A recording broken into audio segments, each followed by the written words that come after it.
ça va être génial, ça va être facile, je vais faire 1 million de chiffre d'affaires en 2 ans. On se rend très vite compte que c'est pas tout à fait la réalité. Purée Max, je suis scotché, t'es vachement bien organisé. Je me dis, waouh, on a quand même de la chance en Suisse parce que l'entrepreneuriat est quand même plutôt bien vu. Mais je pense que ça explique aussi ta croissance. On parle de 114% en moyenne annuelle, c'est quand même énorme. C'est principalement pour le kiff qu'on le fait, plus que pour le chiffre d'affaires. Est-ce que tu as d'autres éléments qui doivent absolument être présents sur une page aujourd'hui en 2026, 2027, 2028? Et c'est trivial de le dire comme ça, mais c'est... Max Anderson, tu es d'origine suédoise et tu vis à Genève. Tu es le fondateur de Simba Digital, une agence de marketing de performance. Diplômé HEC en 2014, tu commences ta carrière dans la finance à Stockholm, mais tu réalises que ce n'est pas pour toi. Tu as besoin d'autre chose. Direction Berlin où tu bascules dans le marketing digital, notamment le SEO et le SEA. En 2017, tu pars en Australie, tu rejoins une agence marketing et tu découvres une approche différente, plus audacieuse. De retour en Suisse, tu observes le retard le retard digital des PME locales. Je crois qu'on est d'accord que c'est encore le cas. Et février 2018, tu fondes Simba Digital pour aider les entreprises à croître en ligne, avoir plus de visibilité et à augmenter leur chiffre d'affaires. En 8 ans, tu accompagnes plus de 200 entreprises. Tu passes de solo à 13 personnes et avec une croissance moyenne de 114%. Félicitations, Max. Depuis 2019, tu enseignes le marketing digital à Geneva Business School et en 2023, tu lances le podcast La Savane avec ton associé où vous diffusez beaucoup de contenu de très haute qualité. Max, je suis très heureux de t'avoir sur le podcast de l'autre côté du micro. Bienvenue dans l'épisode du jour. Merci Giuseppe de me recevoir, c'est un plaisir de participer effectivement de l'autre côté du micro pour cette fois. Fantastique. À part cette présentation qui est un peu journalistique, qu'est-ce que tu peux ajouter pour qu'on te connaisse mieux? Bah écoute, je pense que tu as assez bien résumé dans l'ensemble où j'en suis aujourd'hui. Donc effectivement, moi j'ai grandi à Genève, j'ai fait ma première expérience à Stockholm, ensuite Berlin qui a été une expérience très formatrice, le voyage en Australie qui m'a vraiment fait découvrir ce côté des agences et ensuite le retour pour le développement de ma propre agence, ce côté entrepreneurial. J'ajouterais peut-être que je viens d'une famille aussi d'entrepreneurs, donc c'est aussi une des raisons pour lesquelles j'ai décidé de me lancer. Mon frère est entrepreneur, mon père l'était aussi, donc j'ai un peu baigné là-dedans, on va dire. Donc c'est ce qui me donne aussi envie de faire ça aujourd'hui. Bon à savoir. Quand tu étais en Australie, donc tu es entré dans le monde des agences digitales avec une approche qui est différente de la nôtre. Qu'est-ce qui t'a frappé par rapport à ce que tu aurais pu connaître ici en Europe? Ouais, c'est une culture qui est très très différente. Les Australiens sont pas mal influencés quand même par la culture américaine. Même si c'est un peu un mélange, c'est ce que j'aimais beaucoup en Australie, c'est qu'il y a ce côté très américain, anglophone, anglo-saxon, un peu agressif, un peu pushy, mais en même temps ce côté européen plutôt bienveillant, qu'ont pas trop les Américains à mon sens. Mais ils avaient une approche du marketing qui était très intéressante et très sales, quoi. C'est assez, ça pousse, ça y va fort, on avance vite, on casse les choses. Ce qui est évidemment pas trop la culture européenne et encore moins la culture suisse. Donc c'était très intéressant de voir comment construire un marketing fort, puissant, basé sur des fondamentaux très solides qu'on utilise encore aujourd'hui, comme une offre très forte, des messages puissants, travailler sur l'émotion et vraiment réussir à faire passer les gens à l'action en fait. Et j'ai beaucoup appris là-dessus pendant que j'étais en Australie dans cette agence qui est King Kong. Une belle formation. Donc dans cette agence King Kong, tu as eu la chance de connaître un monsieur qui t'a certainement appris beaucoup et qui est aussi assez connu. Et de ce que tu m'as dit en off, ensuite, il t'a proposé de fonder ou de lancer King Kong Europe, une belle opportunité que pourtant tu as refusée. Pourquoi? Et King Kong, c'était une agence qui m'intéressait beaucoup, donc j'ai décidé de rejoindre cette agence-là. Et j'y suis resté pendant quelques mois. Et bah voilà, Sabri était hyper satisfait de mon travail, on s'entendait super bien. Et quand je lui ai annoncé que je partais pour continuer mon voyage en fait et finir mon année de tour d'Australie, il était déçu, il avait assez envie que je reste et il m'a dit mais quand tu retournes en Suisse, est-ce que t'as pas envie de faire King Kong Europe? Et bah, hyper intéressant comme opportunité. Sur le moment, je me suis dit, waouh, c'est génial, c'est une bonne opportunité, je vais y réfléchir. Donc j'ai eu 6 mois ensuite de voyage pour vraiment considérer ça. Et la raison finale pour laquelle j'ai refusé, c'est parce que je me disais, bon, ils sont en Australie, il y a quand même une dizaine d'heures de décalage horaire, la culture fit pas vraiment en termes de ce marketing très anglo-saxon avec le marché suisse. Euh, je me disais que finalement, j'avais aussi envie de créer ma propre entreprise, voilà, d'apprendre par moi-même. Et c'est la raison pour laquelle j'ai finalement refusé et que j'ai lancé Simba Digital. Donc Simba Digital fait aujourd'hui, enfin le nom fait écho à King Kong, donc il y a un petit clin d'œil par rapport à l'agence de Sabri. Mais voilà, il a pas trop apprécié que je refuse son offre et que je parte finalement dans ma propre direction. Et avec du recul, voilà, est-ce que c'était la bonne décision? Je sais pas. En tout cas, j'ai beaucoup appris en le faisant moi-même de mon côté, plutôt que d'avoir fait King Kong Europe. Je vois, ouais. Toi, tu as fait des études dans la finance, après tu as basculé dans le marketing digital. Mais est-ce que dès le début, ou quand tu étais petit, vu que tu as des parents ou de la famille des entrepreneurs, tu savais que tu allais devenir entrepreneur? Non, je pense pas que je savais que j'allais devenir entrepreneur dès le départ. Quand j'étais plus jeune, en fait, je voulais plutôt faire du design. J'étais plutôt un créatif, on va dire. Et finalement, je me suis retrouvé à HEC à vraiment apprendre le business, l'entrepreneuriat, la finance. Et plus j'ai grandi, plus je suis passé du côté analytique, aussi de par mes expériences dans la finance et ensuite dans le SEO et le SEA, qui sont finalement des compétences plutôt techniques et chiffres que vraiment créatives. Et en fait, c'est après, en grandissant, en travaillant aussi chez King Kong, et en apprenant de Sabri, hein, finalement, en me disant, mais j'ai aussi envie de faire ça. Et je voyais mon frère qui a eu un parcours entrepreneurial avec beaucoup de succès, mon père qui a aussi eu un parcours entrepreneurial avec beaucoup de succès, donc je vais pas dire qu'il y a la pression familiale, mais il y a un peu le côté où, ah, mais moi aussi j'ai envie de faire mon truc. Et, et c'est comme ça qu'on apprend. Je pense que donc finalement, j'ai jamais été employé dans une entreprise en Suisse. Je suis revenu en Suisse, j'ai tout de suite créé mon entreprise. Et, euh, et je pense qu'il y a aussi cet idéal quand on se lance au début, on se dit ça va être génial, ça va être facile, je vais faire 1 million de chiffre d'affaires en 2 ans. Puis on se rend très vite compte que c'est pas tout à fait la réalité, mais voilà, on se casse un peu les dents en construisant, mais c'est aussi comme ça qu'on apprend beaucoup. Donc avec du recul, je suis très reconnaissant de ce choix-là et de tout ce que j'ai appris en cours de route, mais je pense qu'il y avait des voies plus faciles, disons. On va revenir sur cette réalité de la voie entrepreneuriale. Tu as utilisé quand même 2 acronymes, on va les définir pour ceux qui ne connaissent pas. Donc SEO, non, SEO, c'est l'optimisation d'un site pour les moteurs de recherche de façon sans la publicité, en fait, donc comment Ouais, être bien positionné typiquement sur Google. Le SEA, c'est le A, c'est pour advertising, la publicité, le fait de payer pour, on sponsorise en fait les résultats pour ensuite faire venir les gens sur une page on va revenir sur tout ça, mais comme ça on ne perd pas ceux qui sont moins habitués à ces acronymes-là. Donc, agence digitale, OK. Peut-être une question. Ah bah, agréalisme, tu dis effectivement, on n'est pas millionnaire du jour au lendemain, absolument pas, c'est vrai. Pourtant, tu as une très très belle croissance dans ton entreprise depuis 8 ans déjà. Félicitations pour ça parce que derrière, c'est beaucoup de travail et enfin voilà, ça se fait pas tout seul. Mais au tout début, est-ce que tu as bénéficié enfin, tu avais quoi comme moyens? Est-ce que tu as eu besoin de moyens financiers? Est-ce que tu avais du réseau? Tu connaissais les bonnes personnes? Comment tu as démarré au tout début, tes tout premiers clients, par exemple? alors, j'ai démarré en appliquant ce que je savais faire, en fait. Donc, moi, j'avais appris, encore une fois, l'optimisation des sites web, la publicité sur Google. J'ai aussi appris, indépendamment, la publicité sur les réseaux sociaux. Et à l'époque, c'était un peu l'essor de tout ce qui était Facebook Ads. Donc j'ai commencé par créer mon propre site internet, qui était pas très joli à l'époque, disons-le aujourd'hui. Mais voilà, j'ai fait mon propre chemin, j'ai appris à créer mon site et après j'ai fait ce que je sais faire. Donc j'ai optimisé mon site pour le SEO, j'ai fait de la publicité sur Google, j'ai fait de la publicité sur Facebook et j'ai aussi activé mon réseau évidemment. Mais c'était une époque où peu de gens savaient vraiment faire des bonnes campagnes sur Facebook. Et donc, j'ai beaucoup travaillé mon image, les campagnes. J'ai vraiment fait ce qu'on fait encore aujourd'hui, en fait, un vrai funnel d'acquisition. J'ai construit une landing page. J'avais fait des vidéos. J'essayais de promouvoir mon offre qui était d'aider les entrepreneurs à grandir en ligne. Et c'est comme ça que j'ai eu mes premiers leads.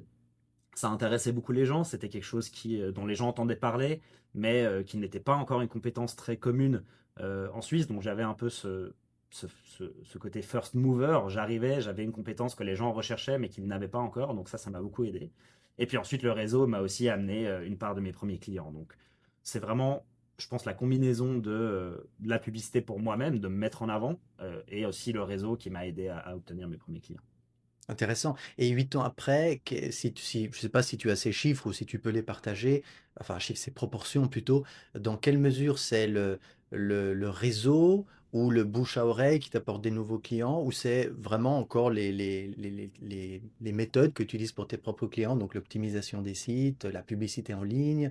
Est-ce que c'est des choses que tu peux partager en proportion, je veux dire, hein? C'est très dur aujourd'hui de donner des proportions exactes. Ce que je dis aux clients aujourd'hui et ce que je dis en fait à tout le monde, c'est que aujourd'hui on est dans une logique d'omnicanalité. C'est-à-dire qu'il faut être un peu partout, sans non plus trop se disperser. Donc en fait, je me contredis en disant ça, mais c'est la réalité. C'est-à-dire qu'il faut non seulement être bon sur Google, donc il faut apparaître. Si les gens ils cherchent agence de marketing digital et qu'ils ne trouvent pas, bah, ils vont en trouver d'autres. Je veux dire, c'est un marché assez concurrentiel, hein, donc forcément, nous, on doit être positionné aussi sur ce type de mots-clés-là sur Google, autant dans l'organique que dans le payant. On fait évidemment beaucoup de contenu, tu en as parlé, on a lancé le podcast La Savane, on fait du contenu sur LinkedIn pour éduquer sur le marketing, on essaye de parler de beaucoup de ce qu'on fait. Euh, et puis voilà, on fait de temps en temps des campagnes de notoriété. Aujourd'hui, on fait aussi pas mal d'événementiels. Donc, on organise des events pour essayer de regrouper les entrepreneurs, les gens du marketing. Ça, c'est le développement du réseau. Donc, les réseaux aident aussi évidemment beaucoup, surtout sur un marché comme la Suisse romande. On est beaucoup à chercher des recommandations chez les personnes qu'on connaît, dans les réseaux qu'on connaît. Et si on a des recommandations, c'est finalement toujours le meilleur canal de vente. Je pense que personne ne peut dire que c'est mieux d'acquérir quelqu'un qu'il ne connaît pas du tout, plutôt que via un ami, via un client satisfait ou via un réseau. Donc, quelque part, les deux sont très importants parce que le contenu et la visibilité permet de simplifier derrière le processus de vente. C'est-à-dire qu'aujourd'hui, avec la savane, la notoriété que ça nous amène, et même le contenu, et même le réseau, quand maintenant je me retrouve dans un processus de sales avec quelqu'un, cette personne a déjà un petit peu l'impression de me connaître. Et ça aide. Parce que forcément, à ce moment-là, il a déjà vu le contenu que je produisais, il a déjà dit, ah, cette personne-là, c'est quelqu'un de confiance, c'est quelqu'un qui a l'air de faire les choses bien. J'ai pas besoin de me justifier de la même façon que si on me connaît pas du tout. Donc c'est là où vraiment les deux se combinent, et c'est très difficile de donner la part des choses parce qu'en fait, ça se complète. Si on reste un petit peu sur juste quelques minutes sur ce côté, Ouais. business, je veux dire, qui est ton expertise, quels conseils tu donnes à quelqu'un qui veut, en tout cas en organique, se faire un petit peu connaître? Est-ce que c'est quand même de choisir un canal et de le bosser, ou voilà, est-ce que tu as une astuce, quelque chose à donner à quelqu'un qui débute? Non, c'est une bonne question, et c'est une question qu'on a souvent chez les gens qui débutent ou les gens qui n'ont pas de budget. Moi, je dis toujours au départ, enfin, quelle que soit l'entreprise, quel que soit le projet, on a toujours deux ressources. C'est soit le temps, soit l'argent. Si on n'a pas d'argent, on a du temps. Et quand on a du temps, je pense qu'aujourd'hui, la meilleure manière de se rendre visible, c'est dans la création de contenu. C'est-à-dire, il faut créer du contenu de qualité. Faut vendre de la valeur. Faut donner de la valeur. Offrir de la valeur aux gens. Cette valeur, elle peut être différente, ça dépend évidemment du business. Si on est dans un produit physique, alors peut-être offrir des échantillons, ou peut-être aller sur des marchés pour présenter ce qu'on fait. J'ai un ami, par exemple, qui fait beaucoup ça. Il va dans les magasins, il présente, il donne des échantillons de produits qu'il fait, etc. Dans le service, c'est essayer d'offrir de la valeur, c'est-à-dire travailler gratuitement au début. Ça permet de se forger, de créer de l'expérience. euh, Évidemment, on se sent peut-être un peu mal de ne pas être payé, etc. Mais ça permet de créer des case studies, ça permet d'obtenir l'expérience, ça permet voilà, de construire sa réputation et sa confiance. Donc, c'est vraiment cette logique de création de contenu qui est hyper importante. Maintenant, le canal, à mon sens, ça dépend. Ça dépend vraiment du business. Si on est sur quelque chose de plutôt artistique, on va aller sur Instagram, ça me paraît logique. Si on est vraiment dans de la prestation de service, LinkedIn, ça me paraît être le canal d'acquisition le plus important pour cette création de contenu. Facebook, ça va dépendre aussi on va dire, de la démographie qu'on vise. L'organique sur Facebook marche assez mal aujourd'hui, donc on va plutôt être dans le publicitaire.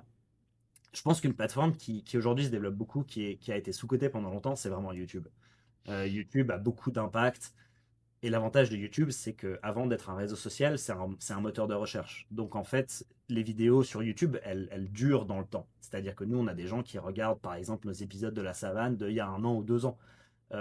Alors que sur les réseaux sociaux type Instagram ou LinkedIn, c'est beaucoup plus éphémère. Donc je trouve que vraiment, c'est ce côté créer de la valeur, créer du contenu, offrir de la valeur aux gens, à son client idéal, et essayer de donner avant de chercher à recevoir, c'est vraiment comme ça qu'il faut travailler au début. Et ça demande beaucoup de temps, ça demande beaucoup d'investissement. Ça peut être frustrant, mais c'est vraiment comme ça, à mon sens, qu'on doit démarrer. Et c'est comme ça qu'on crée de la valeur, et qu'on se positionne comme quelqu'un de confiance que les gens devraient contacter et qu'on devrait en fait payer. Clairement, clairement, c'est tellement vrai ce que tu dis. Pour l'anecdote, sur YouTube, il y a je crois que c'est il y a 9 ou 10 ans, j'ai publié par erreur, enfin, j'ai pas publié par erreur, mais j'avais fait une vidéo pour un client. C'était pour un client, pour une seule personne, pour pas répéter toujours les mêmes trucs. Je l'ai publiée et par erreur, elle est passée en public. Et cette vidéo, elle a été vue et j'ai comme ça signé un contrat à 6 chiffres des années après Waouh. parce que la durée de... Alors que c'était pas fait pour être pour tout le monde, hein. Et après cette vidéo, elle a été montrée dans des écoles et comme ça, mais à l'époque où j'ai obtenu ce client à 6 chiffres, il y avait relativement peu de vues sur la vidéo. C'est parce que des fois sur YouTube, on voit les gros YouTubeurs qui font des millions de vues, puis toi tu te lances, tu as 28 vues, tu as 123 vues, tu crois que c'est rien. Mais la puissance d'un contenu long, comme ce qu'on fait maintenant, tu vois, on va parler Mhm. pendant 1 heure et demie, même si tu as 100 vues, imagine 100 personnes qui t'écoutent pendant 1 heure, l'impact, il peut être énorme, et en fait, il suffit juste qu'une bonne personne la voit au niveau business. Et Ouais. ça, c'est quelque chose que je dis volontiers parce que c'est vrai, je crois aussi que YouTube est très, très, très sous-estimé, quoi. Complètement, je suis 100% d'accord avec toi et les gens ont souvent peur de se lancer dans la création de contenu, dans la vidéo. Ils ont peur de mal faire, ils ont peur d'avoir une mauvaise réputation, de se planter, etc. Mais nous, on se réfère toujours à ce que dit MrBeast, qui est aujourd'hui le plus grand YouTuber du monde, qui dit toujours, en fait, faites parce que les 30 premières vidéos, il n'y a personne qui va les voir. Donc faites-les et quelque part, c'est une fois qu'on rentre dans le rythme de la création de contenu que ça devient plus facile de créer du contenu. Donc faut juste vraiment essayer, faut se lancer. Ce sera mauvais au début et c'est pas grave. Faut juste le faire, le faire, le faire. On travaille, on recommence, on apprend. Et dans certains cas, comme pour toi, des vidéos qu'on a fait au début qu'on pensait être mauvaises, bah en fait, finalement, des années plus tard, elles se développent super bien. Moi, j'ai un truc similaire. J'ai aussi une vidéo qui pour moi était, enfin, elle est nulle cette vidéo, mais va savoir pourquoi. Des années plus tard, bah maintenant il y a des gens qui la regardent et je pense qu'elle est même plus pertinente aujourd'hui. Mais l'algorithme a l'air de bien l'aimer, donc c'est super. Mais je suis 100% d'accord avec toi. Faut pas hésiter, faut y aller, faut foncer, faut faire des choses. Ouais, exactement, exactement. Et arrêter peut-être de chercher ah non, mais moi je suis plus dans la qualité que dans la quantité. En réalité, c'est la quantité qui va faire la qualité, le fait de se lancer, de passer à l'action. Donc voilà, petite perle, merci Max de la partager. Ceux qui veulent se lancer, lancez-vous. Toi d'ailleurs, avec ton associé, donc vous avez cet excellent podcast. Donc là par contre, très très haute qualité dans la forme, dans le fond. Bah, c'est la savane. Est-ce que brièvement on peut parler de ça, d'un podcast euh, bah voilà, c'est quand même beaucoup de travail. Qu'est-ce que en un mot, qu'est-ce que ça vous apporte? Ça peut être financier ou pas? Alors, déjà, bah, dans cette logique de création de contenu, il y a le podcast qu'on a créé qui sert à ça, hein, ça sert à créer du contenu. Mais initialement, c'était pas que une histoire de création de contenu. Nous, on le faisait aussi parce que très égoïstement, on trouvait ça hyper intéressant de s'asseoir avec des personnes intéressantes et d'avoir un échange d'une heure et demie avec eux. Je veux dire, tu contactes le CEO d'une grosse boîte en Suisse romande, tu lui proposes un café ou un déjeuner, il te répond même pas. Tu lui proposes un podcast, il se dit ah intéressant pour mon image, intéressant d'avoir de la communication qui est faite, en plus un podcast de qualité. Donc ça nous permet en fait de rencontrer des gens qu'on rencontrerait pas forcément sinon. Donc ça a été un peu un cheval de Troie, on va dire, pour rencontrer ces gens-là. Et puis franchement, allez voir le premier podcast qu'on a fait, hein, c'est déjà pas mal, mais c'est pas du tout ce que c'est aujourd'hui. Donc ça reprend la logique qu'on vient de discuter. On a juste essayé en fait. À l'époque, c'est très évolutif et évidemment, on avait assez peu de vues au début, on en a plus aujourd'hui. Donc c'est vraiment, pour reprendre ce que tu disais, créer de la quantité amène la qualité parce que c'est comme ça qu'on se rend compte aussi des erreurs qu'on fait et qu'on améliore. Donc on n'est pas arrivé tout de suite à la qualité qu'on est aujourd'hui, c'est hyper important de le retenir. Maintenant, ce que ça nous apporte, on me pose souvent cette question. On dit, ah, mais est-ce que ça te rapporte du business, de l'argent, des leads, etc. Ma réponse est, en fait, je sais pas. Parce que, est-ce que je peux dire, est-ce qu'on a signé en tant que client un invité qui est venu sur le podcast aujourd'hui? Non, mais ça n'a jamais été vraiment l'objectif. Mais un peu comme je te disais avant, le podcast aujourd'hui nous apporte plus de la crédibilité et de la réputation que du lead ou du client direct. Donc, est-ce que ça nous apporte de l'argent? Non. Ça nous coûte plus d'argent que ça nous en rapporte. Maintenant, on a la chance cette année d'avoir un sponsor qui est Mirabeau. Donc aujourd'hui, ça ne coûte plus rien, ce qui est déjà très bien. Mais voilà, il a fallu un gros bonhomme de chemin pour arriver jusque-là. Et aujourd'hui, on est très content d'avoir la qualité qu'on a, d'avoir les partenaires qu'on a. Ça développe le réseau, ça développe l'image, ça développe la visibilité, ça développe la confiance. Et ça permet, comme je te disais avant, quand on rentre en processus de sales avec quelqu'un, en fait, que cette personne-là, elle a probablement déjà vu une vidéo de nous sur LinkedIn ou a peut-être même écouté un podcast en entier sur YouTube et sur Spotify. Et ça raccourcit la conversation. Donc c'est plus cet avantage-là que ça a. Et derrière, impossible de dire est-ce que ça nous a rapporté des clients, quel est le retour sur investissement exact du podcast. Je sais pas. J'accepte de pas savoir parce que je me rends compte, on va dire, c'est un peu un feeling et c'est un peu, c'est pas, c'est intangible en fait, ce qui peut être désagréable des fois. Mais en même temps, je sais que ça nous aide. Donc, et puis en plus, on kiffe faire ça. Donc disons-le. Hein, il y a aussi, c'est principalement pour le kiff qu'on le fait, plus que pour le chiffre d'affaires. Mais voilà, voilà pour te répondre. J'ai pas de chiffre plus précis que ça. Mmh mh. Bah, merci pour la transparence et de lâcher aussi cette perle, cette conclusion que c'est vrai, tu as raison, c'est important. Si on revient un petit peu sur ton parcours d'entrepreneur, si tu pouvais en revenir en arrière et rencontrer le Max de 2018, quel conseil tu lui donnerais pour qu'il puisse éviter une erreur que malheureusement tu as fait? Bah, peut-être que je lui dirais d'accepter King Kong Europe. Non, je plaisante à moitié parce que je dirais, je pense une erreur que j'ai fait au début, c'était de croire que la performance suffisait à tout.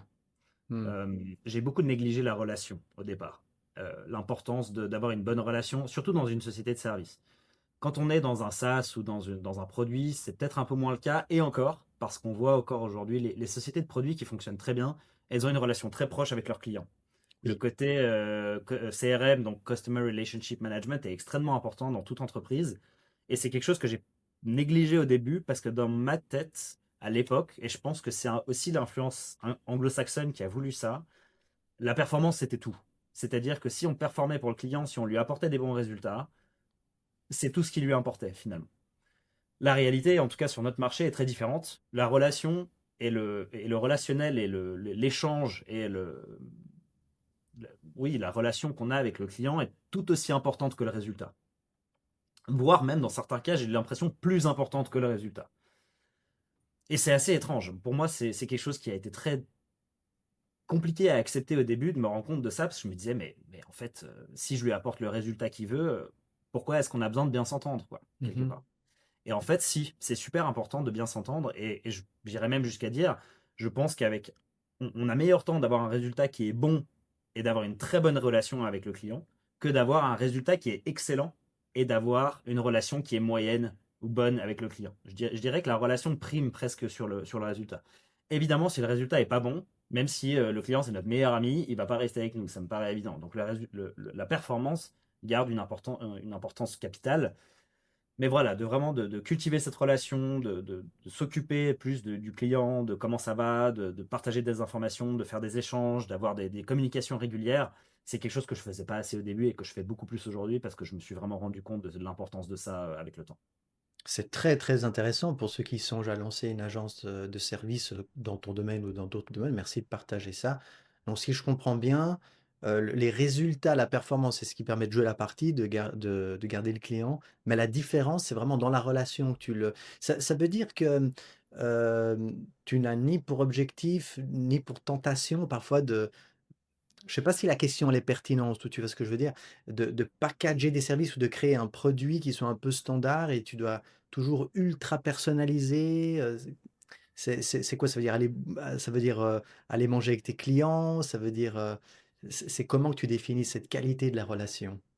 Alors la qualité de la relation n'est pas définie par le packaging ou par l'offre de service qu'on fait. On essaye justement de packager au maximum, on essaye de standardiser nos process, on essaye d'avoir quelque chose de très qualitatif. Dans la croissance, c'est obligatoire. Si on, Mmh. si on, si on personnalise trop et qu'on standardise pas du tout, au bout d'un moment, c'est trop compliqué à gérer, ça part trop dans tous les sens. Il y a des agences qui fonctionnent comme ça, il y a des grosses multinationales qui fonctionnent comme ça. Pour moi, c'était trop de stress mental. On était à un moment donné un peu là-dedans et j'ai pas trop aimé. Donc, la relation avec le client ne veut pas dire ne pas standardiser le packaging ou changer ce qu'on fait ou changer la qualité du résultat qu'on apporte. Ce que ça veut dire, et c'est peut-être trivial de le dire comme ça, mais c'est juste de le tenir au courant, en fait.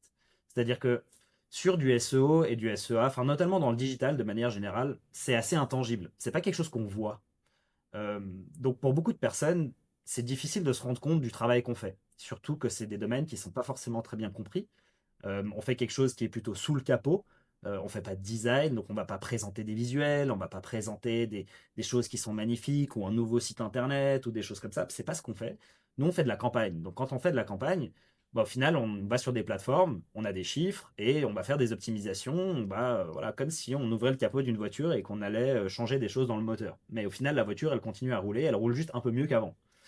Mais le client, il s'en rend pas forcément compte, sauf sur le nombre de demandes ou le nombre enfin, la visibilité qu'il reçoit. Mais au début, on envoyait peut-être un rapport par mois. Et puis le reste du temps, on communiquait pas forcément. Et en fait, du coup, le client, il se dit, mais en fait, je paye pourquoi? Il a l'impression qu'on fait rien, alors qu'en fait, on fait quelque chose. Et donc, il y avait cette dichotomie qui s'installait.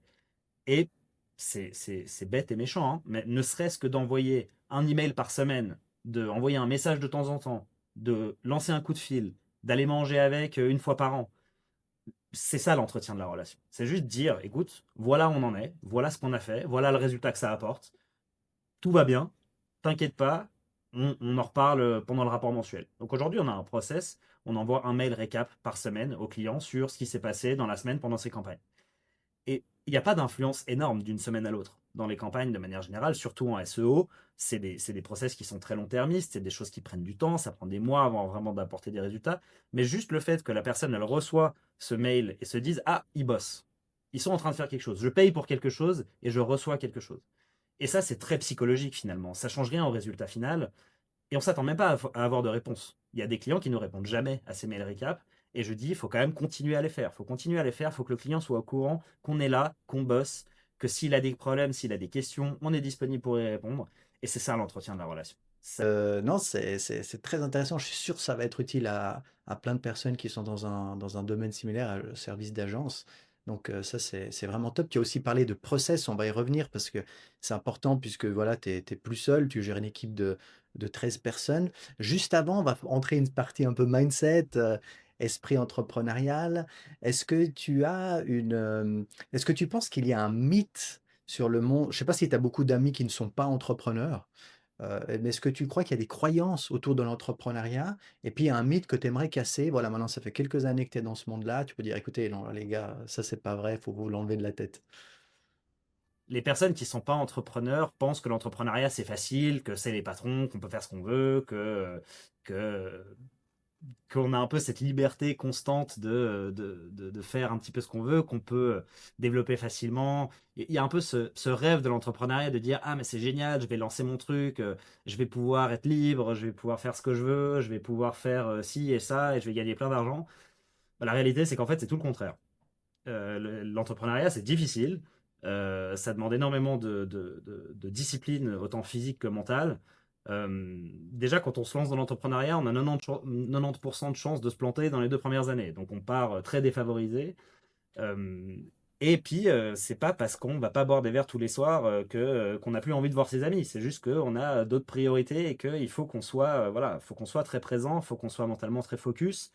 Et voilà, je pense que c'est ça, c'est qu'on se rend pas compte de la difficulté que c'est d'être entrepreneur. Et en Suisse, on a la chance de pas avoir, enfin d'avoir une compréhension par rapport au patronat, c'est-à-dire que les patrons, de manière générale, avec leurs employés, sont quand même assez alignés, fonctionnent bien. Je parle à des amis entrepreneurs en France, c'est très différent. C'est clair. La relation patron-employé en France, elle est compliquée, hein. Et donc, quand je parle à des amis entrepreneurs en France, je me dis, waouh, on a quand même de la chance en Suisse parce que l'entrepreneuriat est quand même plutôt bien vu de manière générale. Et la relation patron-employé est quand même plutôt bonne. Donc c'est une bonne chose. Mais voilà, le mythe du l'entrepreneur star, c'est génial, c'est super, ça va être facile, on va gagner plein d'argent, c'est pas tout à fait vrai. Merci de partager, ça Max, c'est très sympa. Tu es associé maintenant, bon tu as créé la boîte, tu étais seul, donc tu étais seul fondateur, maintenant tu es un associé. Est-ce que vous êtes 2 associés, c'est ça? Oui. OK.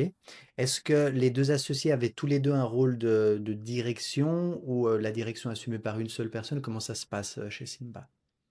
Alors aujourd'hui, la direction, pardon, la direction c'est plutôt ma responsabilité. OK. Donc moi, je m'occupe aujourd'hui on va dire, de gérer l'entreprise de manière générale, donc de gérer les équipes, de gérer la partie financière comptable, de donner la vision, la stratégie de l'année, du trimestre. Mais évidemment, j'en parle beaucoup aussi avec Alex. Donc Alex, qui est mon associé, on échange beaucoup, on parle beaucoup, on a un weekly où on se parle toutes les semaines des choses qui sont en cours, des choses qu'il faut régler.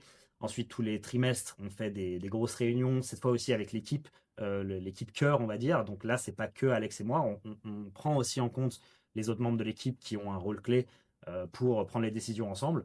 Chaque membre de l'équipe a ses responsabilités, a son rôle. Et moi, mon rôle, c'est vraiment de m'assurer déjà que tout va bien. Je regarde aussi au niveau des clients, est-ce que tout va bien avec les clients? J'interviens de temps en temps.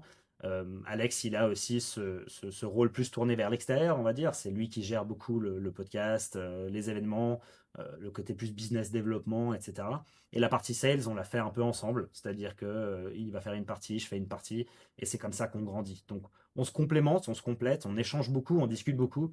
Et ça, c'est vraiment ce que j'ai adoré quand on a commencé à travailler avec Alex. Donc, quand on est seul, en tant que fondateur et en tant que dirigeant, c'est un rôle qui peut être assez solitaire. C'est difficile d'échanger avec des personnes de son équipe. C'est difficile d'échanger avec ses amis parce qu'ils n'ont pas forcément les mêmes problèmes. C'est là où les clubs d'entrepreneurs ou les réseaux d'entrepreneurs entrent en jeu parce que justement on peut faire des échanges là-dessus. Mais c'est encore mieux d'avoir un associé en fait à l'interne de l'entreprise avec qui on peut échanger, surtout quand on est aligné. Et avec Alex, on est très honnête, on se dit les choses, on essaie toujours de réfléchir ensemble à la meilleure solution. On s'apprécie beaucoup en tant que personne, mais on comprend aussi la dissociation entre la relation personnelle et le business. Donc, même s'il faut prendre des décisions difficiles, on va les prendre ensemble pour l'entreprise. Donc, moi, ça m'a beaucoup aidé d'avoir Alex qui rejoint et d'avoir quelqu'un à qui je peux dire, bah là, en fait, je ne sais pas quoi faire, quoi. On prend quelle décision?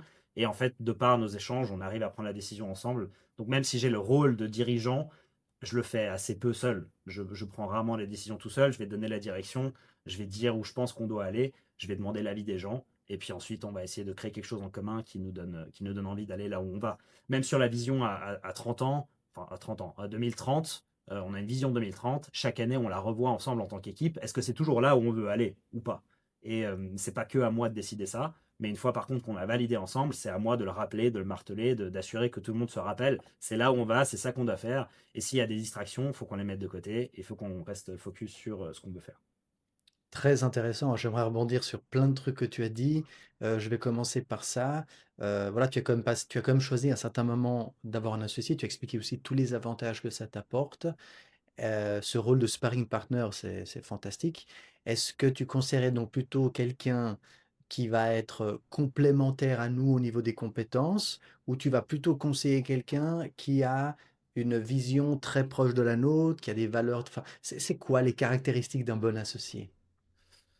Alors, un bon associé et un bon employé, en fait, pour moi, c'est la même chose. Et je pense que ça s'applique même aux clients et en fait à toute personne qui touche de près ou de loin professionnellement à ce qu'on fait.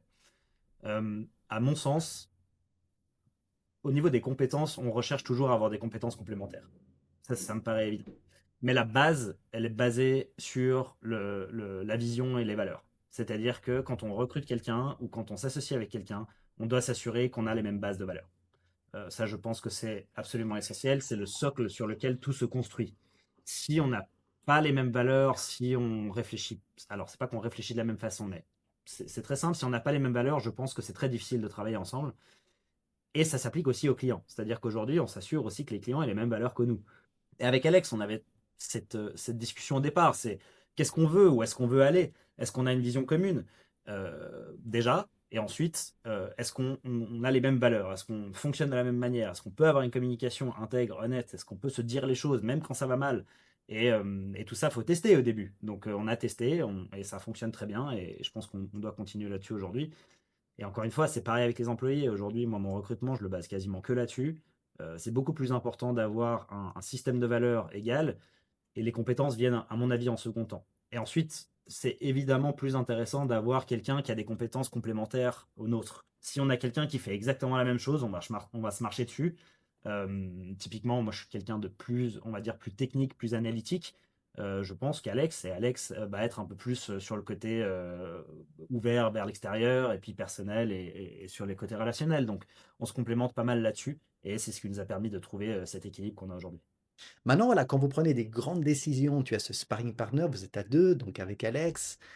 Comment vous faites les 2 pour être sûr de prendre des décisions stratégiques avec clarté? C'est-à-dire, d'avoir un maximum d'éléments pour que ce soit la bonne décision? Je sais même pas si la question, en disant la question, je sais même pas si c'est possible de le faire vraiment, mais j'aimerais bien avoir ton opinion là-dessus. Ouais, c'est ce que j'allais dire, c'est impossible de savoir si on prend une bonne décision en amont. Mais on va dire, notre framework pour prendre des bonnes décisions, il est le suivant, c'est qu'on va toujours essayer d'attaquer un problème basé sur toutes les informations qu'on a à l'instant T. Donc on va essayer de regrouper tout ce qu'on sait, tout ce qu'on connaît, notre expérience, tout ce qu'on voit sur le marché, tout ce qu'on lit, tous les podcasts qu'on écoute. On essaie de rassembler toutes ces informations-là. Et ensuite, en fonction des décisions qu'on va prendre, je pense que bah, déjà, il y a qu'est-ce qu'on veut faire. Et ça, à mon avis, c'est le point le plus central que des fois les gens oublient, c'est que bah, en fait, si on part dans une direction, il faut vouloir y aller. Parce que si on veut pas y aller, on va pas être motivé et donc ça donne pas envie. Donc, quand on se met d'accord, on va là-bas. Est-ce qu'on a envie d'y aller? Oui, non. Si on n'a pas envie d'y aller, bah ok, on va ailleurs. Mais si on a envie d'y aller, on y va. Ensuite, il y a, moi, c'est mon système de prise de décision de manière générale est beaucoup basé là-dessus. Je vais beaucoup peser les pour et les contre. Je vais regarder les différentes décisions, les différentes options possibles. Je vais prendre les pour et les contre de chacune des décisions et je vais faire une sorte de balance. Et je vais me dire, bah voilà, au final, après avoir posé tous les pour et les contre, c'est cette décision-là qui me paraît la plus évidente. Est-ce que, je sais pas, c'est toi ou Alex, ça vous est arrivé de participer à des, on peut les appeler ateliers d'intelligence collective, mastermind, cerveau collectif, qui justement vous permettent d'exposer une situation et puis tu as un groupe de personnes en face qui vont te poser une question que tu te serais jamais posée pour avoir des déclics. Est-ce que ça te parle, ce concept de mastermind? Petit aparté de ma part pour préciser que dans mon cas, de ma propre expérience, la question de la clarté stratégique et du passage massif à l'action, ce sont les 2 éléments qui m'ont le plus aidé à progresser dans mes business, littéralement à briser des plafonds de verre.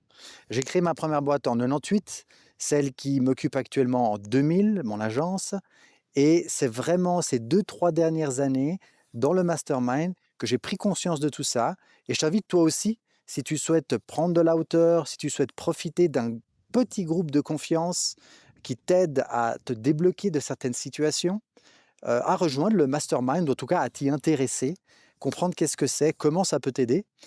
Tu peux aller sur cartonnet.com, tu cherches la rubrique mastermind, tu verras de quoi il s'agit, comment ça fonctionne. Peut-être que toi aussi, ça pourra t'aider à avoir plus de clarté et à passer massivement à l'action. Alors, j'ai jamais fait de mastermind à proprement parler, mais dans IO, Entrepreneurs Organization, qui est donc un groupe d'entrepreneurs duquel je fais partie, ça fait partie en fait du programme. Donc, on est dans ce qu'on appelle un groupe d'accélérateurs, un accountability group. Et dans ce groupe, on est 6 entrepreneurs et on se retrouve tous les mois. Et chaque mois, chaque entrepreneur vient exposer un problème ou une situation dans laquelle il se trouve, euh, où les autres entrepreneurs peuvent challenger, partager des expériences et aider l'entrepreneur à résoudre le problème. Et c'est important, sans donner de conseils. Donc Mhm. on n'est pas dans une dimension de ah, tu devrais faire ci, tu devrais faire ça, si j'étais à ta place, je ferais ça. C'est dans une dimension de est-ce que tu as pensé à ci, est-ce que tu as pensé à ça, est-ce que tu as pris ça en compte. Moi, dans mon expérience, j'ai vécu quelque chose de similaire et voilà comment j'en suis sorti. Et je trouve que cette manière d'exprimer les choses est extrêmement intéressante parce que c'est tellement facile de dire à quelqu'un ah mais c'est facile, fais comme ça. Mais t'es pas dans la situation. Donc au final, t'as aucune idée. Alors que c'est beaucoup plus intéressant d'entendre des histoires et des expériences d'entrepreneurs, donc de pairs, qui ont vécu des choses peut-être similaires. Alors évidemment, la situation, elle n'est pas exactement la même, mais ça permet vraiment d'apprendre et de se dire, ah mais ok, lui, il a fait comme ça, je peux en tirer une leçon que je vais moi-même appliquer à ma situation, qui est forcément différente. Mais j'apprends beaucoup comme ça, et c'est vraiment quelque chose que je valorise beaucoup, et je pense qu'il y a beaucoup de valeur à partager ces difficultés, ces problèmes. Puis après, moi, je travaille aussi avec des coachs qui m'ont aussi beaucoup aidé, hein, pareil, qui ont jamais été vraiment dans une optique de me dire quoi faire, mais c'est plus de poser les bonnes questions et d'apporter les bonnes réflexions au bon moment qui nous permettent de prendre des meilleures décisions nous-mêmes, quoi. Vachement, vachement intéressant et c'est exactement ça que j'avais en tête. D'ailleurs, Napoléon Hill qui a un peu lancé ce terme mastermind, après ça s'est perdu, c'est revenu à la mode ces dernières années. C'est exactement ça, un groupe d'entraide où des personnes vont te poser les bonnes questions sans te dire quoi faire. Donc, Ouais. ok, cool, cool, je suis content que tu en profites aussi. On peut parler peut-être un peu plus d'acquisition, de croissance. Peut-être bon, tu nous as expliqué, tes premiers clients, tu les as trouvés en appliquant, tes propres méthodes, donc une landing page qui convertit, donc une page web, en fait, qui Mmh. convertit. Tu utilises beaucoup la vidéo dans les pages de conversion? Tu fais des VSL ou pour tes clients? C'est quelque chose que vous utilisez? En gros, pour les gens qui nous écoutent, qui savent pas ce que c'est une vidéo longue, sur une landing page qui sert un peu de, on va dire, de pré-vente. Ça sert de qualifier un peu les leads. Alors, la VSL, c'est quelque chose que j'utilisais beaucoup au début. J'ai beaucoup utilisé des VSL, on va dire 2018, 2019, 2020. Maintenant, beaucoup moins. J'ai l'impression que ça s'est un peu perdu, ce côté VSL. À l'époque, on avait cette structure de funnel qui était assez précise et qui marchait assez bien. C'est-à-dire, tu cliques sur une pub, tu arrives sur une première landing page qui a une VSL, la personne regarde la vidéo, ensuite elle doit s'inscrire. Il y a une deuxième landing page où tu as cette fois-ci une offre très longue avec, on va dire, un prix d'entrée à la fin. Puis ensuite, tu rentres dans une autre boucle. Enfin, c'était vraiment ce côté d'escalier. Russell Brunson, il a écrit un livre là-dessus qui est hyper intéressant, qui s'appelle Dotcom Secrets, d'ailleurs. Je ne sais pas à quel point ça s'applique encore vraiment aujourd'hui, mais c'est quand même intéressant vraiment de comprendre. C'est comme ça qu'on faisait beaucoup de marketing à l'époque. Aujourd'hui, alors évidemment, la vidéo a beaucoup de place et aide. Maintenant, le concept vraiment de VSL, donc de vidéo longue de vente, marche moins. Je pense que l'attention des gens est trop courte pour vraiment réussir à regarder une vidéo de 20, 25, 30 minutes. Ils sont perdus. Moi, les premières VSL que je faisais, elles faisaient 1 heure, quoi. Et il y avait des gens qui les regardaient en entier ou qui regardaient en tout cas les 45 premières minutes parce que ça apportait vraiment de la valeur. Aujourd'hui, on est aussi dans un marché qui est très différent il y a quelques années parce qu'il y a de l'IA, donc l'information est beaucoup plus accessible, beaucoup plus rapidement. Il y a une tonne de vidéos sur YouTube, il y a des plateformes de cours comme Coursera, Udemy, etc. Donc il y a aussi eu cet essor de business de formation, on va dire, dans les années 2020, qui est aussi un peu en train de mourir à mon sens, hein, de différentes façons évidemment, mais je pense qu'aujourd'hui, une bonne landing page n'a pas forcément besoin de vidéo, même si c'est bien d'en avoir. Et s'il y en a une, je pense qu'elle doit plutôt être courte et aller droit au but. Mais ce qui est très important sur une landing page qui convertit bien, c'est d'avoir une offre qui est claire.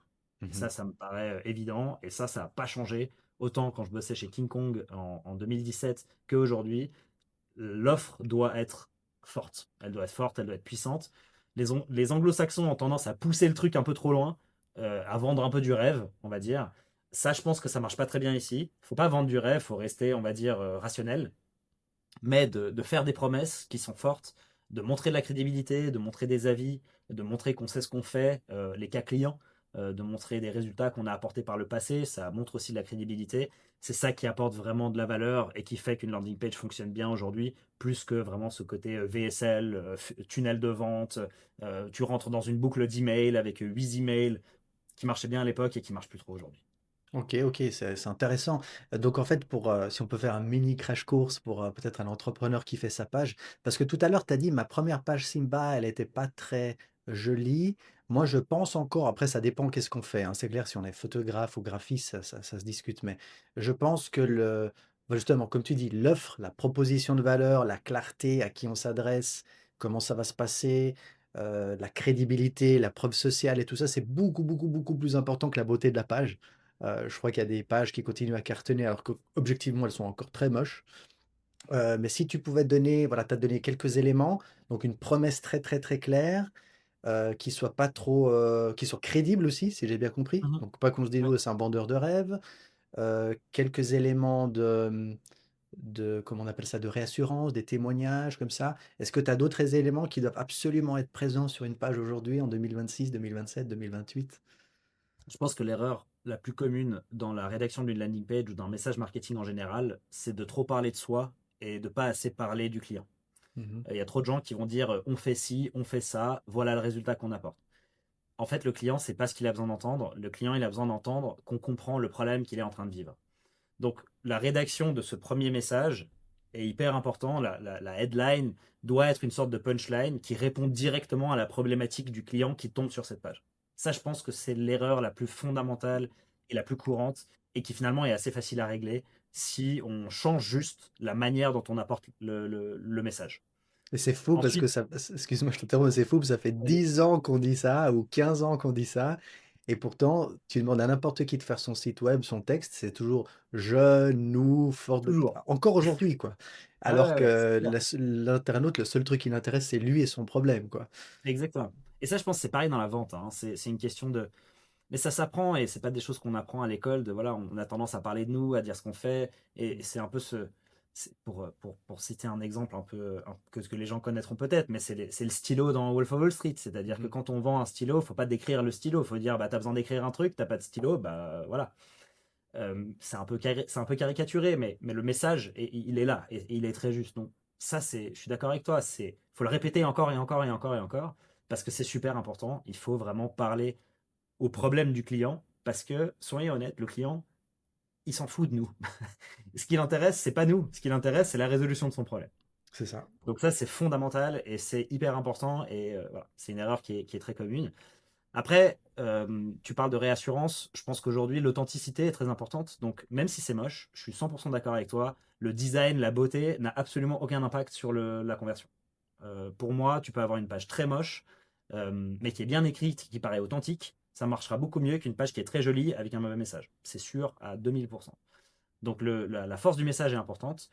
Mais dans l'authenticité, il y a aussi le côté montrer qui on est, montrer des photos, même si elles sont moches. C'est-à-dire voilà, de se mettre en avant, de montrer les coulisses de ce qu'on fait. Ça apporte beaucoup de valeur. Typiquement aujourd'hui, quand on tombe sur un site web ou une page avec des images qui sont toutes générées par l'IA, on Mhm. a tout de suite une sorte de frein mental qui fait ah, c'est du fake, ah, ça m'attire pas. Je suis pas attiré par quelque chose ou quelqu'un qui n'ose pas se montrer, qui n'ose pas se mettre en avant, qui n'ose pas dire qui il est, etc. Donc, Ouais, ouais, ce ouais. côté authenticité est vraiment important.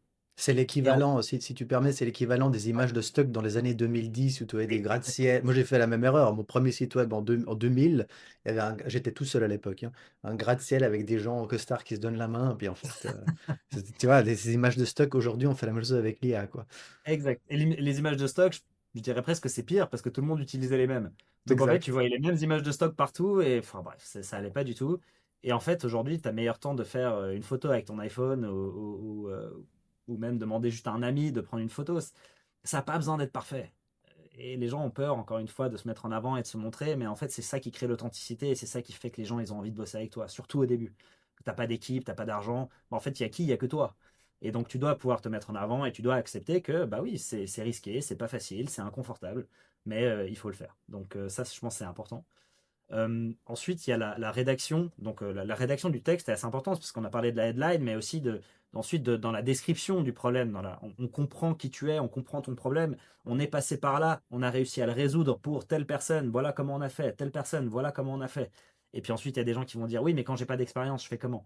Et bah, tu le proposes gratuitement. Tu dis écoute, je ne l'ai jamais fait, mais je peux te promettre que grâce à cette méthode, tu vas y arriver. Au début, tu le fais gratuitement. Oui, tu ne seras pas payé, mais tu auras gagné de l'expérience et maintenant, tu pourras mettre tes témoignages et tes réassurances. Donc, ça, je le balaye très rapidement. Fais-le gratuitement une ou deux fois et puis ça te permettra d'avoir les premiers avis. Et ensuite, voilà. Donc, facteur de réassurance, c'est les avis, c'est les témoignages, c'est les cas clients. Tout ce qui est partenaire, c'est toujours intéressant. Si on a des certificats, des choses comme ça, c'est toujours intéressant à mettre. Et puis ensuite, malgré tout, il faut aussi permettre à la personne de nous prendre contact. Donc ce qu'on appelle le fameux CTA, le call to action, pour que la personne puisse nous contacter. De base, sur une landing page, on va toujours mettre un formulaire de contact, mais la réalité, c'est que, en tout cas en Suisse, les gens aiment bien contacter par téléphone. Donc nous, on va toujours mettre le numéro de téléphone, on va toujours mettre l'adresse mail. À mon sens, plus il y a de manières de prendre contact, mieux c'est. Euh, c'est plus difficile à mesurer parce que dans le cas du numéro de téléphone, si la personne prend son numéro de téléphone, tape le numéro, on n'a aucun moyen de savoir si la conversion elle est venue de la landing page ou pas. Donc c'est un problème de mesure. Mais in fine, et de plus en plus dans le marketing, nous on dit en fait, même si on ne peut pas mesurer, c'est pas grave, ça a aidé le business au final. Ce qu'on veut, c'est aider le business. Ce qu'on veut, c'est la croissance du business. Si l'appel, on sait qu'il vient de Google Ads ou pas de Google ou qu'il vient d'ailleurs, ça a assez peu d'importance. Ça va un peu détériorer nos résultats et nos rapports, mais en fait, on s'en fout parce que ce qu'on veut à la fin, c'est d'apporter de la valeur au client et que son business y grandisse. Donc, Mhm. je pense que c'est un peu les éléments principaux d'une landing page pour résumer. Donc, c'est un message fort, une description forte qui permet de faire comprendre aux clients qu'on comprend vraiment leurs problèmes, de l'authenticité via des vidéos, via des images, des photos de ce qui se passe dans les coulisses, des cas clients, des avis, des partenaires pour la réassurance, des certificats et un bon call to action. Et franchement, avec tout ça, on a déjà une très bonne trame de landing page. Excellent, super, merci pour ce crash course. J'aimerais rebondir sur plusieurs trucs. Effectivement, plus de moyens de contact et mieux c'est parce que, alors déjà, il y a des gens qui vont vouloir téléphoner de toute façon, comme tu l'as dit en Suisse. Aujourd'hui, ce qui marche pas mal aussi, c'est WhatsApp, mine de rien. Plein de pros sont de plus en plus jeunes, donc ils aiment bien cliquer sur leur mobile et puis envoyer un message WhatsApp, même un vocal. Ça peut être pas mal. Même si quelqu'un va pas vous téléphoner parce qu'il aime pas le téléphone, en fait, c'est un élément de réassurance parce que ça veut dire, c'est un numéro, je sais pas, Genevois 022, ben, c'est-à-dire il y a quelqu'un qui va répondre, donc ça humanise le truc. Les photos, je suis totalement d'accord, ça permet en fait d'enlever ce côté électronique parce qu'on rajoute de l'humain en mettant des photos, même s'ils sont moches, de nous-mêmes dans des situations réelles.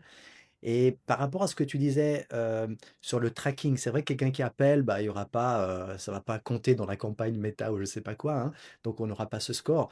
Mais mine de rien, on peut avoir un petit process au téléphone ou d'une façon élégante, on peut demander, moi souvent je demande à mes prospects, lequel de nos heureux clients vous a parlé de nous en fait. Parce que déjà ça sous-entend que nos clients parlent de bien, parlent en bien de nous, ça le sous-entend, chose qui est vraie. En plus, la personne typiquement, si elle vient aujourd'hui, il y en a qui viennent de ChatGPT, il y en a qui viennent de Google, ils vont dire: «Ah ben c'est Google qui m'a parlé de vous». OK, ça sera pas officiellement dans la campagne. Quoique peut-être tu peux répondre à cette question, je sais pas si on peut dans les campagnes méta ou autres ajouter des conversions à la main, on peut faire ça? Non, pas sur les Manuellement? On peut plateformes pas. OK. directement. Bon, on peut pas, désolé, merci.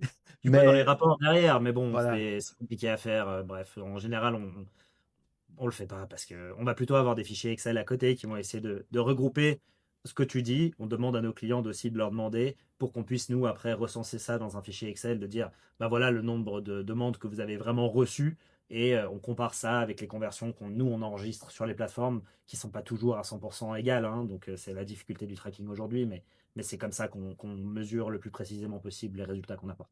C'est ça, puis c'est comme tu disais avant sur le podcast, on peut pas tout mesurer, qu'est-ce que ça nous ramène, mais finalement, ce qui compte in fine à la fin de l'année, c'est: «OK, est-ce que ma campagne globalement ou bien mon business, il est rentable?» même si je sais pas exactement qu'est-ce qui m'amène quoi.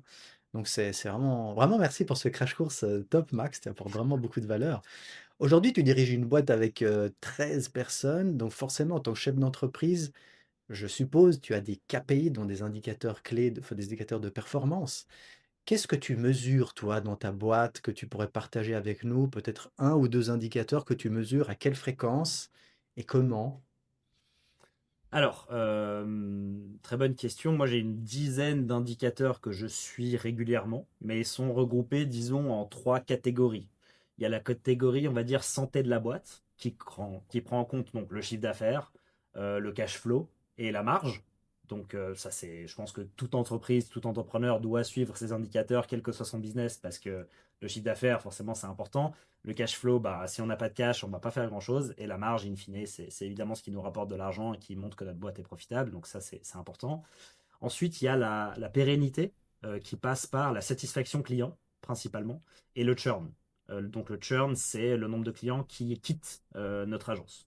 Donc nous, on a voilà, tous les mois des nouveaux clients qui rentrent, mais on a aussi des clients qui quittent. Et d'ailleurs, je fais une petite parenthèse là-dessus. Ça a été pour moi, pendant longtemps, extrêmement dur d'accepter que les clients décident d'arrêter de bosser avec nous. Mmh. Et plus j'ai avancé dans le temps, plus je me suis rendu compte qu'en fait, c'est tout à fait normal, c'est cyclique. Le marché des agences est un marché cyclique. Les clients viennent, ils ont un besoin, on résout leurs besoins, ils vont potentiellement avoir d'autres besoins, ils vont partir ailleurs. Donc, plus j'avance, plus j'accepte le fait qu'il y ait des clients qui s'en vont pour des choses qu'on ne contrôle pas. Donc ça, c'est assez important pour toute personne qui est dans un business de service. Je pense qu'il faut réussir à internaliser et à accepter qu'il y a des clients qui vont partir. Et du coup, notre manière pas de contrer ça, mais c'est plutôt d'essayer de l'anticiper. On sait qu'il y a des gens qui vont partir. La question, c'est quand et comment et pourquoi. Et donc, ça, c'est plus les questions maintenant qu'on se pose. Et donc, on essaye, surtout avec le pourquoi, d'améliorer toute notre proposition de service. Et donc, cette année, par exemple, on a assez drastiquement réussi à diminuer le churn. Donc, on a des clients qui sont plus contents, plus solides, ils restent plus longtemps. Et donc, forcément, ça rend l'entreprise plus pérenne. Et donc, cette pérennité-là est hyper importante. Donc, la satisfaction et le churn. Et la dernière catégorie, c'est, on va dire, notre capacité à apporter un travail qualitatif. Et là, ça passe plus par la satisfaction des employés et de l'équipe. Donc pour moi, c'est très important de suivre aussi voilà, les équipes. Est-ce que les gens vont bien? Est-ce qu'ils sont satisfaits? Est-ce qu'au niveau charge de travail, ça va? S'ils sont surchargés, est-ce qu'on peut leur apporter quelque chose pour que leur travail soit meilleur? Donc, moi, un monthly avec tous les membres de mon équipe où je discute avec eux de comment ça va. Est-ce qu'il y a des choses qui leur manquent? Est-ce que niveau charge de travail, c'est OK? Est-ce qu'ils ont l'air d'apprendre? Voilà, est-ce qu'ils sont toujours contents dans leur rôle? Est-ce qu'ils ont besoin d'évoluer? Etc., etc. Tout un tas de questions que je pose tous les mois pour m'assurer que tout va bien avec eux parce que si eux ils partent, bah, il n'y a plus grand-chose, hein. J'ai besoin d'avoir une équipe pour pouvoir délivrer de la qualité à mes clients. Si j'ai pas de qualité pour mes clients, ils seront pas contents. S'ils sont pas contents, j'ai pas de chiffre d'affaires. Donc finalement, c'est une pyramide qui est toute construite sur notre capacité à délivrer de la qualité. Et donc c'est ces trois catégories d'indicateurs divisées un peu dans les différents KPI que je t'ai cités, que je suis, qui sont importants pour moi. Et je les suis à trois niveaux, annuel, trimestriel, mensuel. Je fixe les objectifs à l'année, que je ensuite je mets en trimestre et que ensuite je mets en mois. Voilà. Purée, Max, je suis scotché, t'es vachement bien organisé pour un relativement jeune entrepreneur. Moi, c'est des sujets sur lesquels j'essaie de travailler depuis, depuis longtemps, mais je suis pas aussi bien organisé. Donc vraiment, bravo. On voit que tu as probablement aussi bénéficié d'accompagnement réseau d'entrepreneurs et tout, c'est excellent. Sur ces trois types de KPI, encore une fois, félicitations. Est-ce que tu as des outils à nous, par exemple, je sais pas, cash flow, marge, je pense que c'est des outils de compta. Ensuite, pour la satisfaction client, c'est quoi? C'est des questionnaires, des formulaires ou c'est au téléphone? Les collaborateurs, est-ce que tu peux nous parler des outils pour savoir, et là du coup je profite égoïstement, comment tu mets ça en place concrètement, tous ces indicateurs? Alors, je vais peut-être en surprendre certains, mais c'est assez basique. C'est Excel et Bexio, quoi. Donc Magnifique. Bexio, c'est un logiciel comptable qu'on utilise évidemment pour suivre tous les indicateurs. Et puis voilà, c'est par là que passe la facturation, tous les paiements, etc. Donc ça, évidemment, toute entreprise doit avoir un logiciel comptable à un moment donné. Nous, on a choisi Bexio parce que ça fonctionne bien pour nous. Mais après, moi, j'utilise beaucoup Excel. Moi, j'ai toujours été assez amoureux d'Excel. Bon, Google Sheets aujourd'hui, beaucoup, hein, mais c'est grosso modo la même chose. Déjà dès Berlin, en fait, à l'époque, j'avais appris à beaucoup utiliser Excel j'étais un peu l'expert Excel de l'équipe à l'époque parce que j'aime beaucoup créer des gros tableaux avec des formules de partout et ça me permet de vraiment suivre les indicateurs. Donc j'ai mon plan financier où j'ai, on va dire en résumé, bah, la structure des coûts, la structure du chiffre d'affaires et donc je suis mois par mois, est-ce qu'on est plus ou moins dans les clous par rapport à ce qu'on avait prévu. Ensuite, j'ai un document qui s'appelle le document de performance où je vais suivre bah, le nombre de clients, le nombre de nouveaux clients, le nombre de clients qui sont partis, etc. Euh, et ensuite, pour la satisfaction client, effectivement, c'est des questionnaires. Donc, on utilise un Google Forms qu'on envoie. À la base, on l'envoyait tous les trimestres. On se rendait compte que les gens n'avaient pas vraiment envie de répondre à un questionnaire comme ça tous les trimestres. Donc, maintenant, c'est une fois par semestre qui nous permet d'avoir une idée de la satisfaction des clients. Et pour la satisfaction des employés, c'est pareil, c'est un fichier Excel où je recense. Donc, je leur demande de répondre à un certain nombre de questions, donc à l'oral, hein, pendant l'entretien là-dessus. Et après, je leur demande des notes. Donc voilà, je leur demande sur une échelle de 1 à 10 à quel point tu es heureux de travailler chez Simba Digital, à quel point tu es motivé de te lever quand tu viens au bureau le matin. Et alors, certains diront qu'ils oseraient peut-être pas dire qu'ils sont pas heureux ou autre, mais je pars du principe qu'ils sont honnêtes et intègres. Et donc, si les choses vont pas, qu'ils vont me le dire. C'est aussi là-dessus qu'on se met d'accord. Et donc voilà. Il y a pas de magie, c'est bêtement des fichiers Excel assez bien organisés avec les différents indicateurs qu'on suit. Mais c'est super important de partager ça et je te remercie parce que tu vois, quelqu'un qui nous écoute, il pourrait être impressionné par tous ces KPI. Et d'ailleurs, la quantité de KPI, encore une fois, je dis félicitations. Mais après, quand on se dit, bah en fait, il n'y a qu'à en mettre un à la fois, tu en mets un, tu travailles sur celui-ci, puis tu en ajoutes un autre après 3 mois ou 2 mois ou un mois, c'est égal. Mais les outils, finalement, il faut juste, encore une fois, c'est le passage à l'action, en fait. Commencer à le faire. Et je suis sûr que ça explique. On sent aussi que tu as beaucoup de process, on va pas revenir là-dessus. Mais je pense que ça explique aussi ta croissance. Je ne sais pas si on l'a dit en off ou en introduction, on parle de 114% en moyenne annuelle. C'est quand même énorme. Ouais, je pense que si quelqu'un veut croître, il a intérêt à te rencontrer autour d'un café ou d'écouter le prochain épisode qu'on enregistrera une autre fois. Parce que c'est vraiment cool ce que tu partages avec nous. Euh, je ne sais pas si on peut parler de management ou gestion d'équipe. Est-ce que tu utilises je sais pas si c'est un framework, une méthode, etc., mais des OKR, tu sais, les objectifs clés, OKR avec les KPI que, Ouais.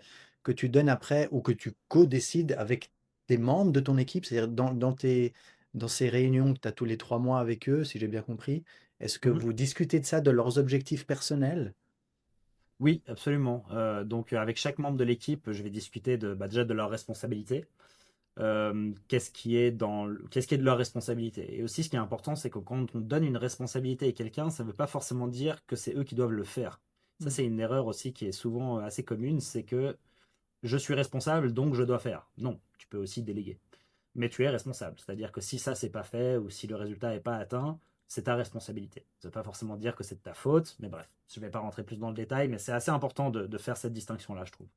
Et ensuite, donc oui, on a des indicateurs. Donc pour la gestion de projet, on va parler de satisfaction client, on va parler voilà, de revenus sous gestion, on va parler de nombre de campagnes lancées, on va parler d'upsell aussi, parce que nos gestionnaires de projet ont l'opportunité de vendre des prestations supplémentaires aux clients en fonction de leurs besoins. Euh, Après, pour tout ce qui est gestionnaire de campagne, alors eux, ça va plus être sur les performances. Est-ce que les campagnes ont bien atteint les objectifs qu'on souhaite? Est-ce que le client est content? Enfin voilà, c'est évidemment pour chaque poste et chaque responsabilité, il va y avoir des KPI, des OKR différents qu'on suit. Et on se met d'accord tous les trimestres avec la personne responsable. Qu'est-ce que tu dois atteindre ce trimestre? Et en général, je pose la question, je dis, OK, qu'est-ce que tu penses pouvoir atteindre ce trimestre? La personne va me dire, je vais challenger un petit peu, on va trouver un juste milieu pour dire, ça doit être atteignable, mais ça ne doit pas être trop facile. Si c'est trop facile, c'est pas intéressant. Si c'est trop dur, c'est démotivant. Donc, il faut trouver vraiment ce juste milieu entre quelque chose qui est, on va dire, challenging, Mhm. mais atteignable. Et comme ça, si la personne ne l'atteint pas, tout à fait, c'est pas grave, parce que c'était quand même difficile, et t'es quand même arrivé, on va dire, à 80-90%, c'est bien.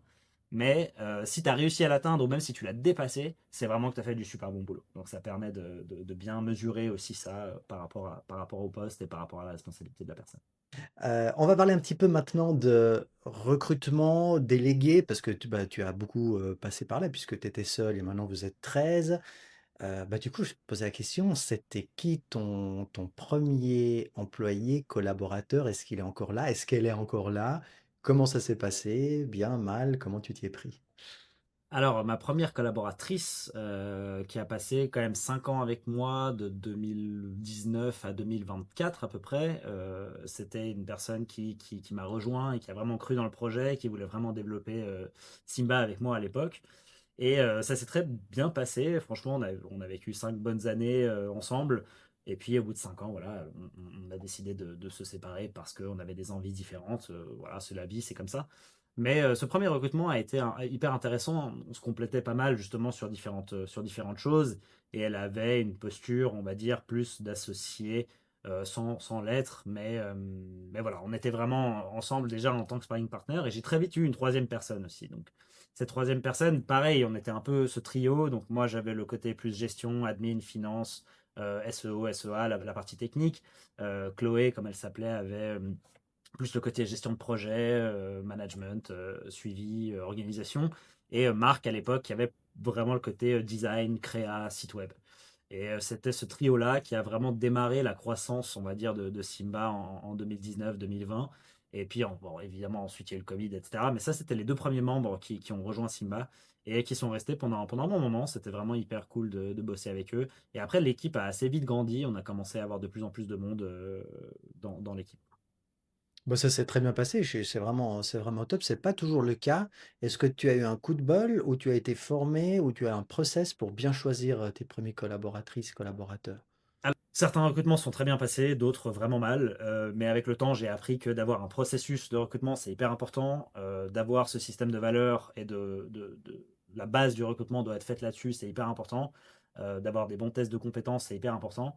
Et j'en parlais avec un ami qui est dans le recrutement qui me disait, mais même en fait, avec tous ces process de recrutement-là, il faut accepter qu'on peut avoir 30 à 40% de taux d'échec quand même.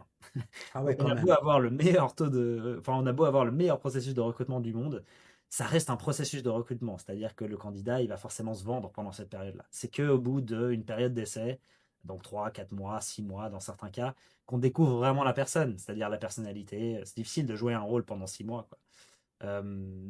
Et autant sur le recrutement que je faisais avant au feeling, bah, ça allait peut-être un peu plus vite dans la découverte de est-ce que ça matchait vraiment ou pas.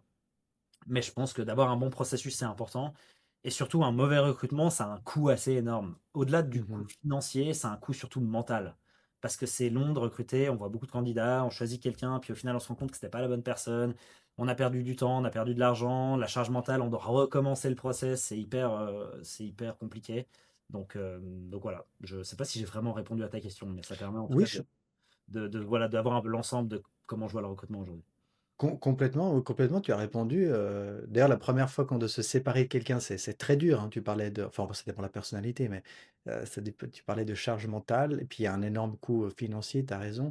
Donc, donc, le conseil que je déduis, c'est arrêter de le faire au feeling, mais avoir quand même un process, faire des tests de compétences. Tu disais, tests de compétences, c'est en amont avant l'engagement. C'est quoi? C'est une journée, une demi-journée, tu leur donnes des trucs très concrets sur lesquels ils vont bosser après. C'est cadré ou tu loues les services de quelqu'un. Comment tu fais ça, toi? Bah, je t'explique le process dans son entier que j'ai maintenant, ça te permettra peut-être de comprendre un peu mieux et surtout pour ceux qui nous écoutent, un peu le process que j'utilise. Aujourd'hui, quand je fais une annonce, je reçois beaucoup de candidatures, vraiment beaucoup. Ah Et oui, c'est c'est bien, clair. tant mieux. Je suis content de recevoir beaucoup de candidatures, je me plains pas. Mais donc pour filtrer ça, surtout avec l'IA aujourd'hui, c'est très facile de faire un CV, d'écrire une lettre de motivation. Je demande aujourd'hui une première vidéo. Donc je demande au candidat d'enregistrer une vidéo. Ça filtre déjà pas mal parce il y Mhm. a beaucoup qui vont pas le faire. Et ceux qui le font, ça permet d'avoir un premier aperçu de la personne. Et c'est là où je teste un peu le feeling, déjà, sur une première vidéo. Est-ce que la personne, elle arrive à se tenir? Est-ce qu'elle arrive à parler correctement? Est-ce qu'elle se présente bien? Et je demande 2-3 minutes, hein, c'est vraiment pas très long, mais ça permet juste de dire, ah, mais est-ce que cette personne-là, elle m'intéresse? Est-ce que j'ai l'air d'avoir envie de bosser avec? Ça filtre déjà beaucoup. Ensuite, j'ai un premier entretien qui dure une trentaine de minutes où ça dépend du rôle, mais dans certains rôles, je vais tester une compétence très précise. Si je recrute quelqu'un pour du SEO qui a une compétence assez précise, bah, je vais avoir 2-3 questions un peu clés sur du SEO. Je vais tout de suite voir si la personne elle sait de quoi elle parle ou pas. Mais c'est aussi l'occasion de tester un peu des soft skills. Donc voilà, qui es-tu, d'où viens-tu, qu'est-ce que tu aimes bien faire dans la vie, parce que malgré tout, on est une petite équipe, va quand même falloir que je m'entende avec cette personne. Si je recrute Mhm. quelqu'un qui m'inspire rien et avec qui j'ai pas envie d'aller boire un verre en fin de journée, bah j'ai pas forcément envie de bosser avec cette personne-là. Ça, c'est un peu le premier entretien. Il y a quand même ce côté feeling, il est important. Ensuite, je vais avoir encore un entretien où cette fois-ci, je vais intégrer un autre membre de l'équipe, ou deux, pour aussi avoir leur avis. Est-ce que eux veulent bosser avec? Parce que c'est important que la personne puisse bosser avec moi, mais en fait, elle va pas bosser tant avec moi que ça, elle va surtout bosser avec les autres membres de l'équipe. Et donc, il faut que les autres membres de l'équipe se disent, ah, franchement, elle a l'air top, moi j'ai envie de bosser avec cette personne, elle a l'air sympa, elle a l'air compétente, elle a l'air de voilà d'apporter ce qu'on a besoin. Donc une fois que ça c'est tout du soft skill jusque-là. À ce moment-là, on va vraiment faire un test de compétences. Et là, on va faire plutôt sous forme d'études de cas. On va prendre un cas concret d'un de nos clients ou d'une situation dans laquelle on a été, un ou deux, et on va demander à la personne d'exécuter sur cette tâche ou en fonction de ce que c'est. Voilà. Donc la personne a une journée, une demi-journée pour le faire chez elle. Elle peut utiliser l'IA autant qu'elle veut, je m'en fous, parce que dans le travail, il faut le faire aussi. Mais ce qui va être important, c'est la présentation aussi de ça. Donc derrière, c'est une heure où la personne vient, elle présente si c'est une stratégie qu'elle a dû créer, ou si c'est une campagne qu'elle a dû créer, ou si c'est un rapport qu'elle a dû analyser, etc. Elle présente tout ça, et basé là-dessus, là, on va analyser. Donc encore une fois, est-ce qu'elle présente bien? Est-ce que c'est une personne qu'on peut mettre devant le client, ou est-ce que c'est plutôt quelqu'un qu'on va mettre derrière les coulisses qui gère des campagnes? Est-ce que les analyses sont pertinentes? Est-ce que la stratégie est pertinente? Est-ce que ça donne envie? Est-ce que c'est quelqu'un avec lequel on a envie de bosser, etc. Et ensuite, une fois qu'on a fait tout ce process-là, généralement, il va rester deux, trois candidats peut-être à ce moment-là. Et là, en final, on choisit sur ce qu'on considère être la meilleure personne et celle où on y croit le plus. Voilà. Donc tout à l'heure, tu parlais de que quand tu délègues quelqu'un et tu dis à une personne, tu es responsable de ça. Ça ne veut pas dire qu'elle doit absolument la faire elle, mais ça veut dire qu'elle est responsable que ce soit fait. Est-ce que tu as d'autres tips, d'autres astuces pour bien déléguer? Justement, quand on est seul, on fait un peu tout. Mhm. Après, on grandit, on choisit des responsables de pôle. Euh, voilà. Est-ce que tu as des astuces sur la délégation en général? Je pense que le plus important dans la délégation, c'est la clarté de ce qu'on délègue. Donc, il faut que ce soit très clair. Si on délègue un truc et on dit ah, mais tu peux faire ça, s'il te plaît, la personne va prendre la chose, pas trop comprendre, essayer de bricoler quelque chose, ça va pas être exactement ce qu'on veut et au final, personne n'est content. Donc, je pense Mhm. que dans la délégation, être très clair sur ce qu'on délègue, ce qu'on attend de la tâche, quel est l'input, quel est l'output, c'est extrêmement important et vachement sous-coté. Je pense que c'est quelque chose dont on parle pas assez et qui est difficile à faire. Et pour pouvoir du coup déléguer une tâche, il faut aussi la comprendre soi-même. Parce que pour expliquer exactement ce qu'on attend, il faut pouvoir déléguer cette tâche et du coup de dire, OK, j'attends ça, voilà comment tu dois le faire, voilà ce qu'il faut apporter. Maintenant, c'est facile à dire parce qu'on n'a pas toutes les compétences du monde et on ne peut pas tout savoir, donc on doit des fois déléguer des choses qu'on ne comprend pas ou qu'on ne connaît pas. Et à ce moment-là, ce qui est hyper important, c'est d'être à l'écoute. Et c'est tellement important dans une équipe d'avoir des compétences complémentaires. Je ne suis pas bon dans tout, loin de là, mais donc il faut savoir bien s'entourer et il faut s'entourer de personnes en qui on a confiance, qui ont le même système de valeurs que nous, qui savent où on veut aller, qui sont d'accord sur le fait que pour aller là-bas, il faut réaliser une certaine tâche et atteindre un certain objectif. Et c'est moi, à moi de dire, moi, je ne sais pas comment faire. Mais je t'ai recruté pour ce rôle-là. Tu, tu as l'air compétent là-dedans, tu es censé pouvoir le faire. Tu me dis que tu peux le faire, bah alors fais-le, en quelque sorte. À toi de m'expliquer. Et à ce moment-là, on saura aussi dans le temps, hein, et puis après on revient au est-ce que l'objectif a été atteint ou pas. Ça, c'est assez important aussi de différencier ce qu'on appelle le leading indicator du lagging indicator. Je m'explique. Il y a Hmm. des objectifs sur lesquels on ne contrôle pas tout. Je prends l'exemple basique du chiffre d'affaires. On ne peut pas tout contrôler sur le chiffre d'affaires. On peut donner un objectif de chiffre d'affaires, mais on a beau fournir tous les efforts du monde, on peut ne pas atteindre ce chiffre d'affaires pour mille et une raisons externes. Que ce soit le marché, que ce soit le client, enfin bref, il y a 150 000 choses. Mais par contre, il y a ce qu'on appelle le leading indicator, c'est la tâche qu'il faut cette fois exécuter pour atteindre l'objectif. Donc je reprends le Wolf of Wall Street parce que je trouve que c'est un bon exemple encore une fois, c'est prendre le téléphone. C'est-à-dire pour signer un client, on ne peut pas tout contrôler dans la signature du client. Le client, il est dans sa situation, il y a des choses qui vont aller, pas aller, il y a plein de choses dans son monde à lui qu'on ne contrôle pas. Mais si on ne prend pas le téléphone pour l'appeler, bah à ce moment-là, on est certain de ne pas le signer. Donc en fait, moi je mesure plus l'efficacité et la performance d'une personne basée sur l'effort qui a été fourni et est-ce que cet effort-là était en fait juste pour apporter le résultat final. Et après, on analyse ensemble. Ok, tu as fourni tout l'effort qu'on s'était dit que tu allais fournir et ça n'a pas apporté le résultat final. Pourquoi? Qu'est-ce qu'il faut changer dans l'input?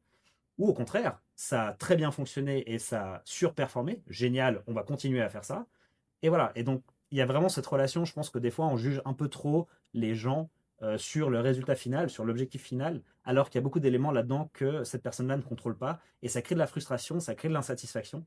Alors qu'il y a ce côté vraiment échange de dire voilà ce que tu contrôles, voilà ce que tu peux faire, voilà ce que tu dois faire. Et après, on verra si ça apporte le résultat final ou pas. Très, très, très bon point. Et je pense que c'est valable aussi lorsqu'on fixe des objectifs, les OKR, ou ce qu'on mesure aussi les KPI. Que ce soit en mastermind cartonné, lorsqu'on se fixe des objectifs, ou dans mon équipe chez Agistral, on essaie toujours de se focus, comme tu dis, en fait, sur l'action et pas sur le résultat. Ouais. Et c'est beaucoup plus. On a le sentiment. Il n'y a que ça qu'on contrôle nos actions. Donc, ça, c'est clair. Et à propos de déléguer, en tant que dirigeant, CEO, de président, directeur général, est-ce qu'il est. Ça me fait marrer ce terme PDG qu'il Ouais. utilisait à l'époque. Là, c'est là que je me dis, je suis vraiment vieux, en fait. Je suis un vieux jeune voix. Est-ce qu'il y a quelque chose que on devrait jamais déléguer, à ton avis?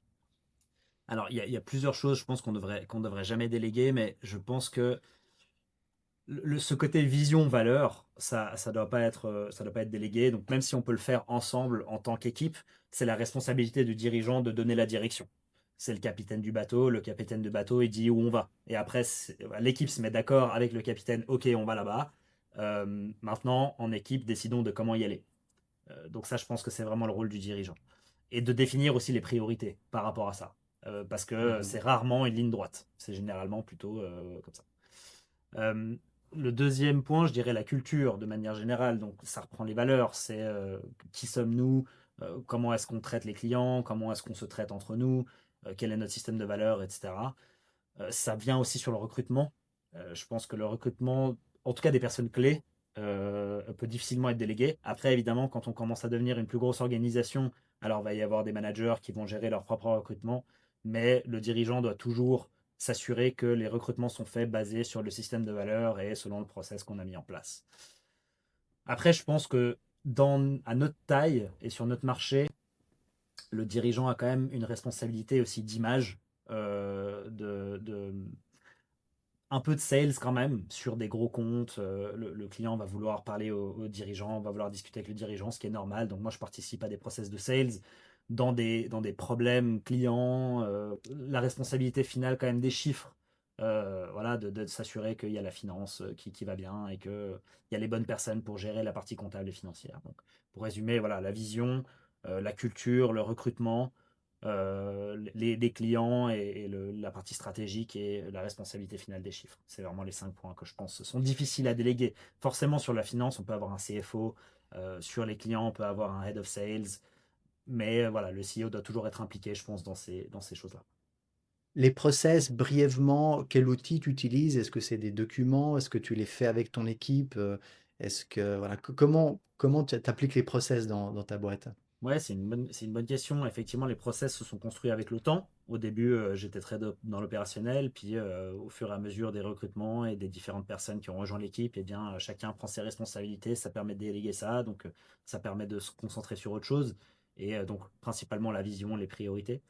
Mais alors, pour les process, donc on utilise effectivement des documents, hein. Donc, nous, on stocke tout sur Google Drive. On a des documents de process. Euh, Surtout pour les nouvelles personnes qui arrivent aussi. C'est très important de documenter les choses pour qu'on puisse rapidement rendre une personne, on va dire, la plus efficace possible. Après, en termes de gestion de projet, nous, on a utilisé pendant longtemps Asana. Aujourd'hui, on est passé sur un outil qui s'appelle Bonsai, qui permet voilà, de gérer les tâches entre les membres de l'équipe. Des outils comme ça, il y en a plein, hein, Monday, Jira, voilà, chacun fait un peu ce qu'il veut, Notion aussi, ça marche assez bien. Mais voilà, c'est de la documentation, c'est des outils qui nous permettent de déléguer des tâches, de s'organiser.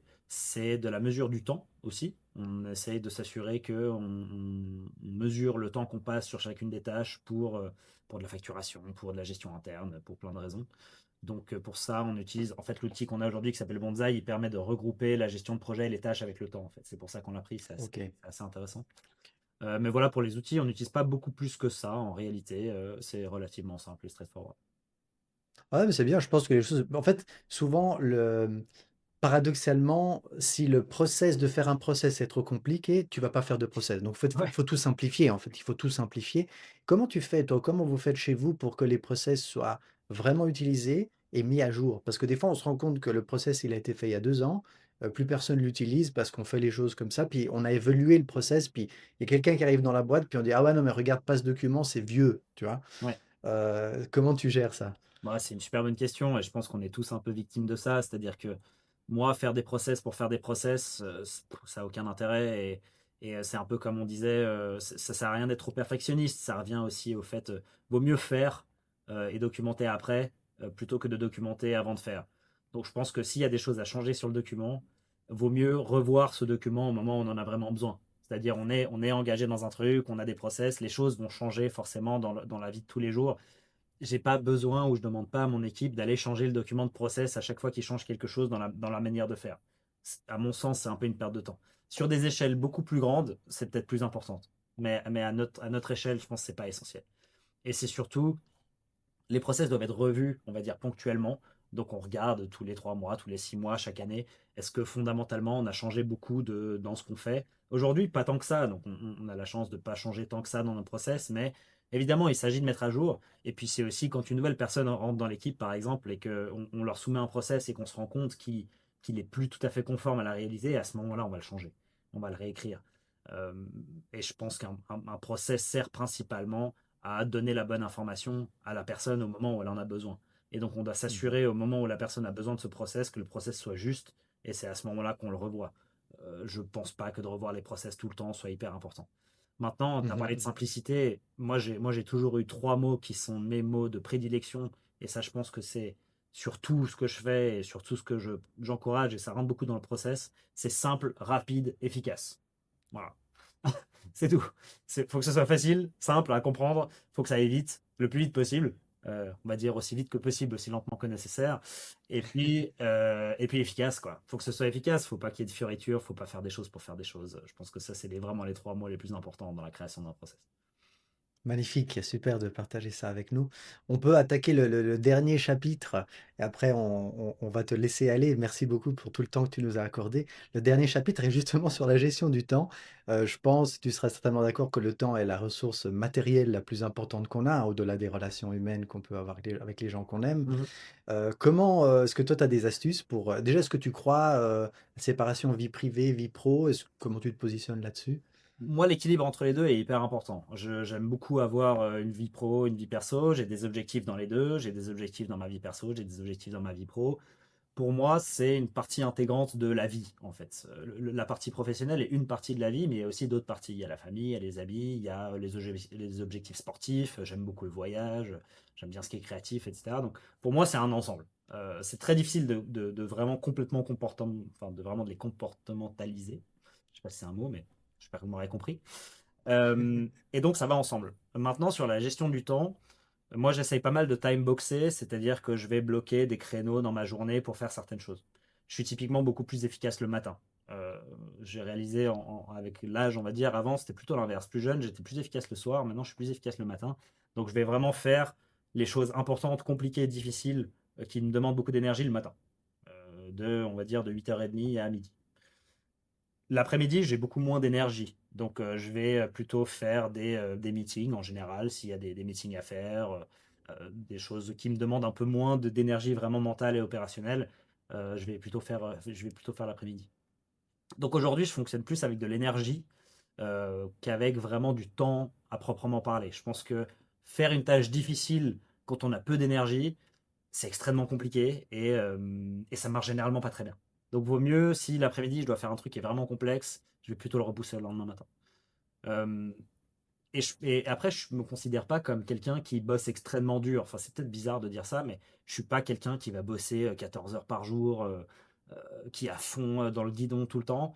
Je pense que ça marche pas en fait de faire ça.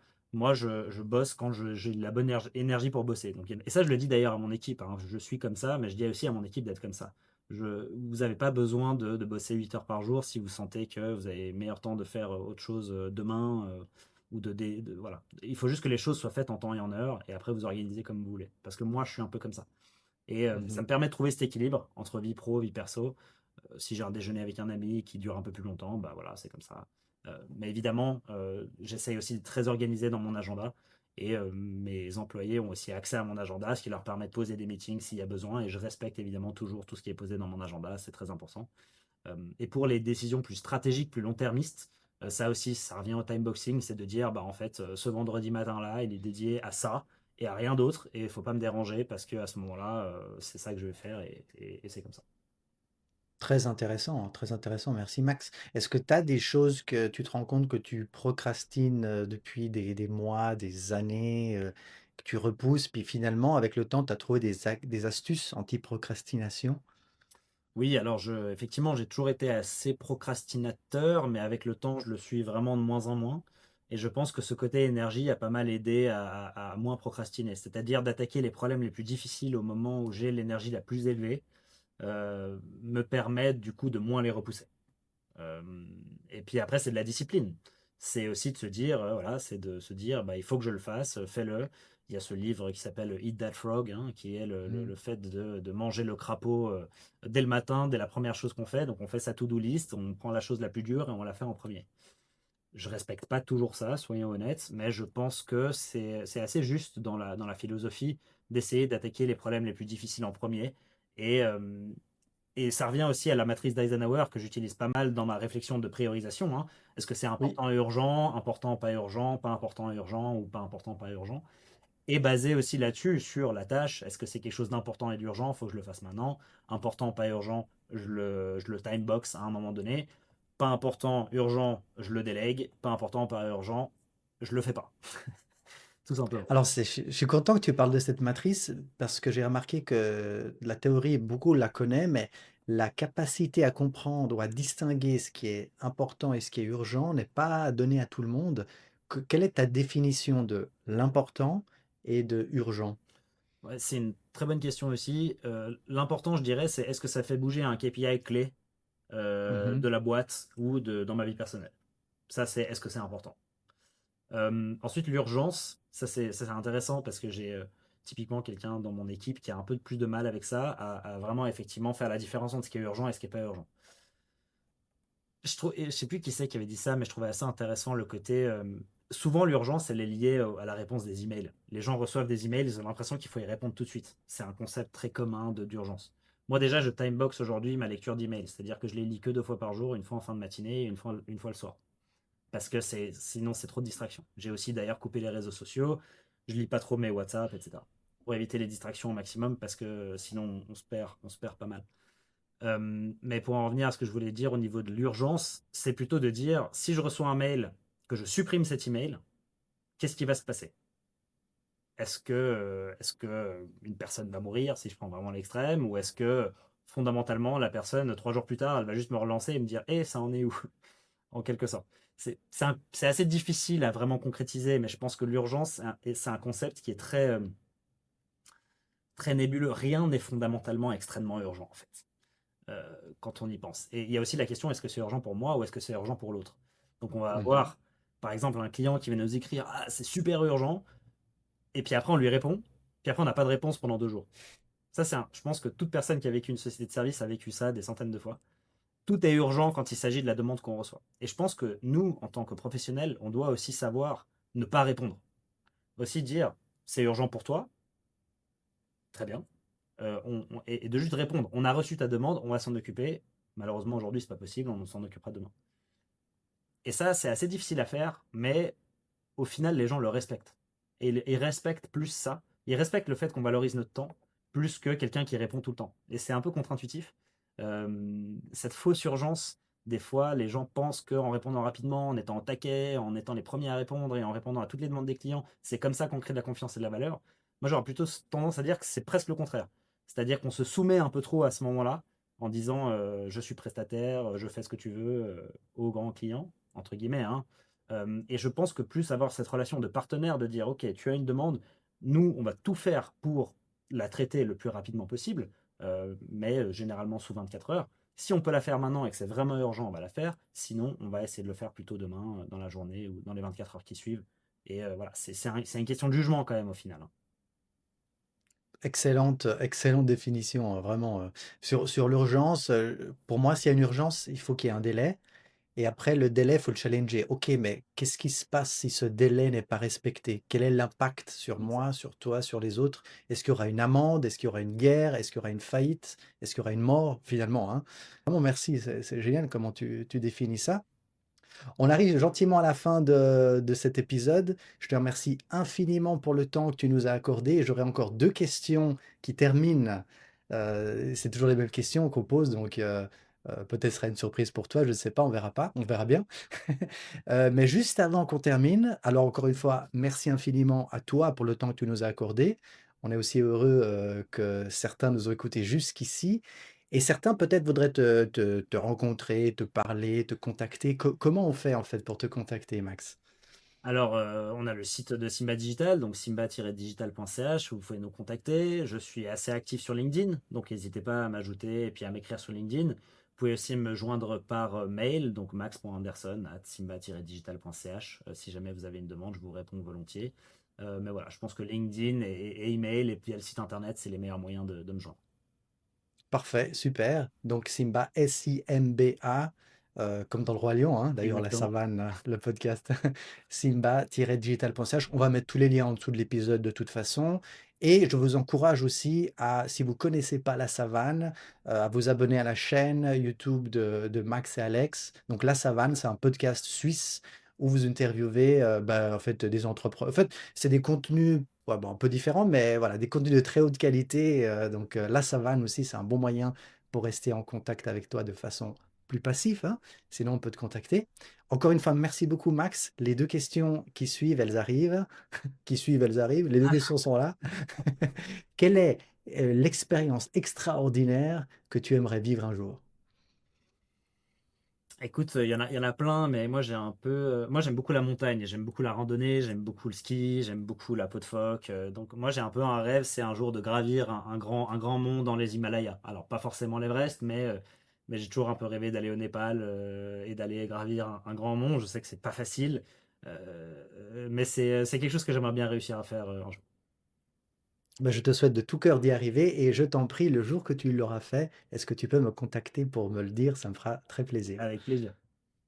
Et qui sait si peut-être suite à ce podcast, tu vas faire une première action pour, commencer à planifier ça. Bon, c'est peut-être Ouais. déjà le cas, je ne sais pas. Et la dernière question pour toi, Max Anderson, c'est quoi le vrai succès dans la vie? Ah, c'est une grande question. Je pense que déjà, ce qui est très important, c'est que le succès est propre à chacun. Il n'y a pas de succès général, on va dire. Le succès est défini par, par nous-mêmes et le succès est différent. Pour certains, le succès va être financier, pour d'autres, il va être familial, pour d'autres, il va être carriériste, pour d'autres, c'est plutôt le sport. Voilà. Donc chacun a sa définition du succès. Donc je pense que le vrai succès pour moi, c'est d'être aligné. C'est d'avoir choisi ce qu'on définit comme étant le succès et de se fixer les bons objectifs et les bons moyens de l'atteindre. Donc c'est d'être aligné avec soi-même, d'être content de qui on est, de savoir qui on est, de savoir où on va, même s'il va y avoir des changements. Et je pense que le succès, après, il est plus personnel. On parle évidemment beaucoup d'entrepreneuriat et de business, mais même on pose une question similaire dans la savane, et souvent quand on parle de succès, quand on parle d'une belle vie, ce qui revient quand même souvent, c'est les gens qui sont dans notre entourage. C'est d'être entouré par des personnes qu'on aime, d'avoir des personnes proches, des amis, de la famille, d'avoir des objectifs, d'avoir des projets, d'avoir plein de choses. Finalement, c'est ça la vie. C'est aussi de profiter du temps qu'on est là.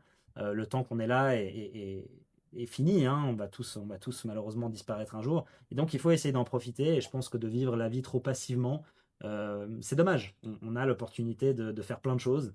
Et le vrai succès, c'est de réussir à se fixer ses objectifs, d'essayer au maximum de les atteindre et d'être entouré des bonnes personnes pour accompagner ce chemin. Max Anderson, merci beaucoup d'avoir été avec nous aujourd'hui. Merci Giuseppe, c'était un plaisir. Merci à toi qui as regardé cet épisode jusqu'au bout. On espère que tu as apprécié, que ça t'a apporté de la valeur. Peut-être ça va te faire réfléchir ou ça t'a apporté un déclic sur un sujet ou l'autre. Et maintenant, on t'invite à faire une de ces trois choses, de la plus simple à celle qui est la plus généreuse finalement. La première, et ça c'est clairement la base, c'est de liker cette vidéo et surtout de t'abonner. En t'abonnant et aussi en activant la cloche, tu as beaucoup plus de chances d'être averti lorsqu'on sort un prochain épisode. Et crois-moi, on en sort beaucoup et on a qui arrivent avec énormément de valeur. La deuxième chose qu'on t'invite à faire, bien entendu, c'est de penser à un ami, une personne à qui cette vidéo pourrait être utile, ce podcast pourrait lui apporter de la valeur. Tout simplement, tu appuies sur le bouton partager où tu copies l'URL et tu lui envoies cette vidéo. Comme ça, la personne en question te sera infiniment reconnaissante et nous aussi, parce que ça nous aide à faire connaître la chaîne, faire connaître le podcast et donc ça nous encourage à continuer sur cette voie. La troisième chose qu'on t'invite à faire, attends, c'est quoi déjà? J'ai oublié. Ah bah non, mais c'est clair. Peut-être que pendant l'épisode, tu as pensé à quelque chose, une question, tu aurais voulu poser une question à l'intervenant, et donc on t'invite maintenant à la poser ici en commentaire. Comme ça, soit moi-même, soit la personne pourra répondre et c'est une façon de continuer les échanges. Je te dis à bientôt sur cette chaîne ou ailleurs sur cartonnet.com.